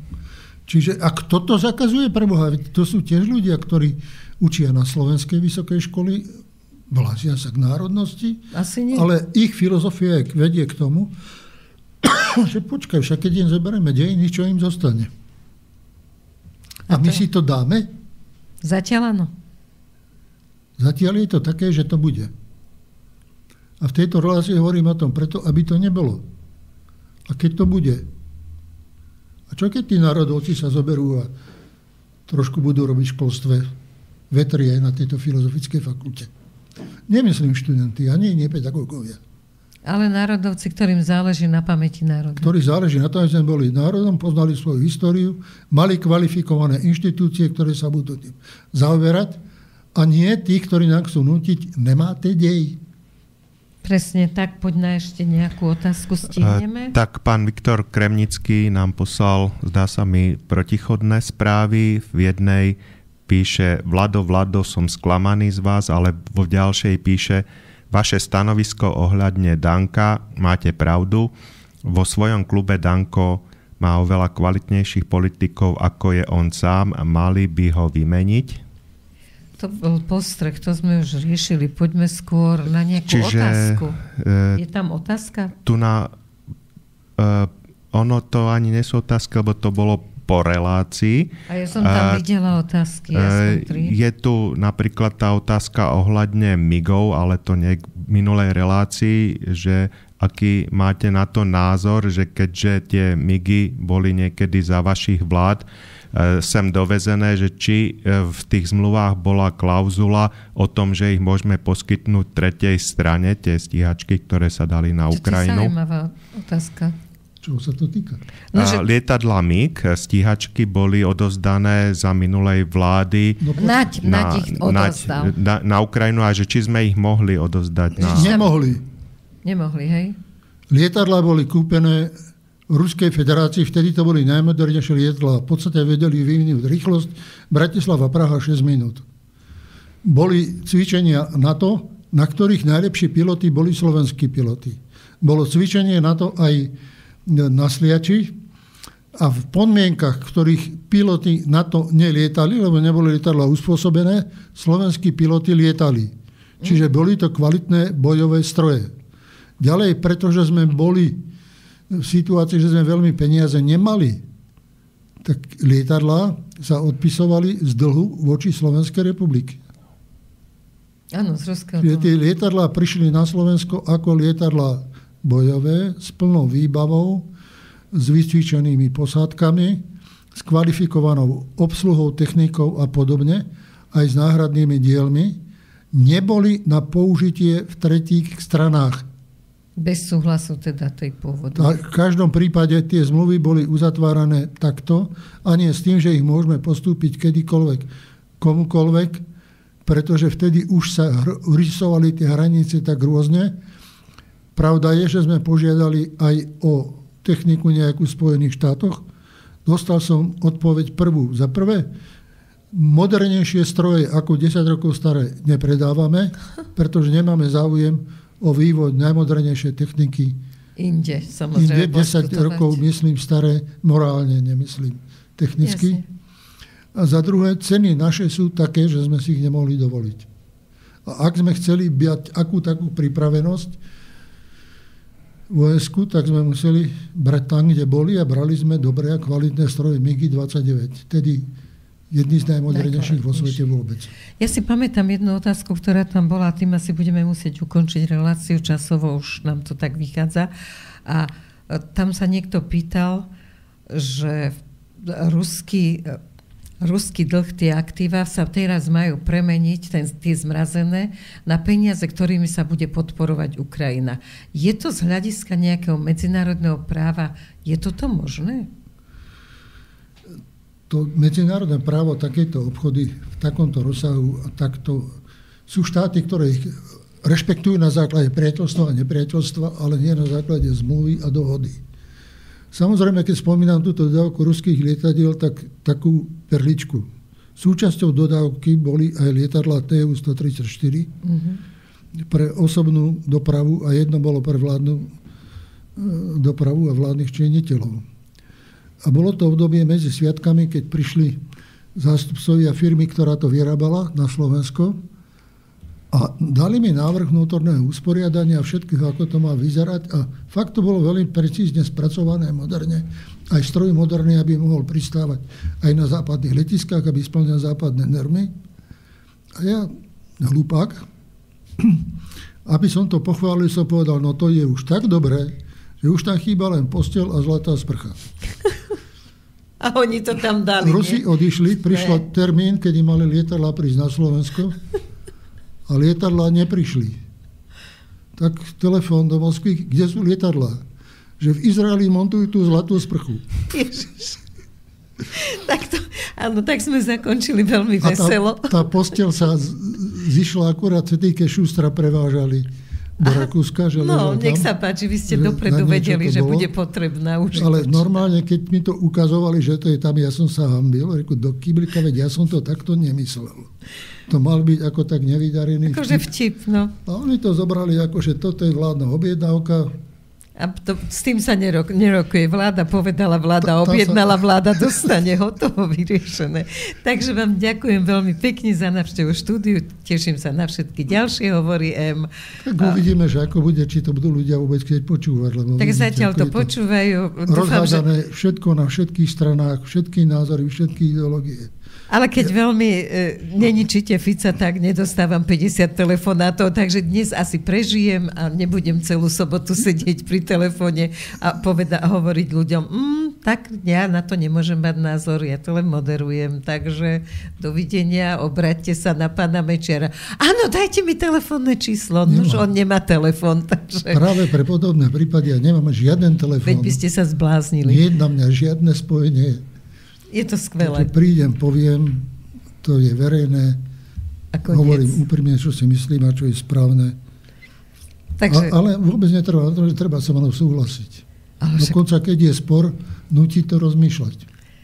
To je krásne, týmto končíme, aby sme rozmýšľali, troška si popreháňajme tie sivé bunky a na budúce rozoberieme zase veľa tém, pretože život ich prináša tak veľa, že ja som si myslela na začiatku relácie, no o čom my budeme hovoriť 10 relácií. No a teraz už máme viac ako 100 a stále sú nové a nové témy. Tak vám ďakujeme za pozornosť a na budúce už bude relácia kontaktná, takže môžete nám potom telefonovať alebo písať maily. Dovidenia. Ďakujem, dovidenia. A do počutia a pekný víkend prajem.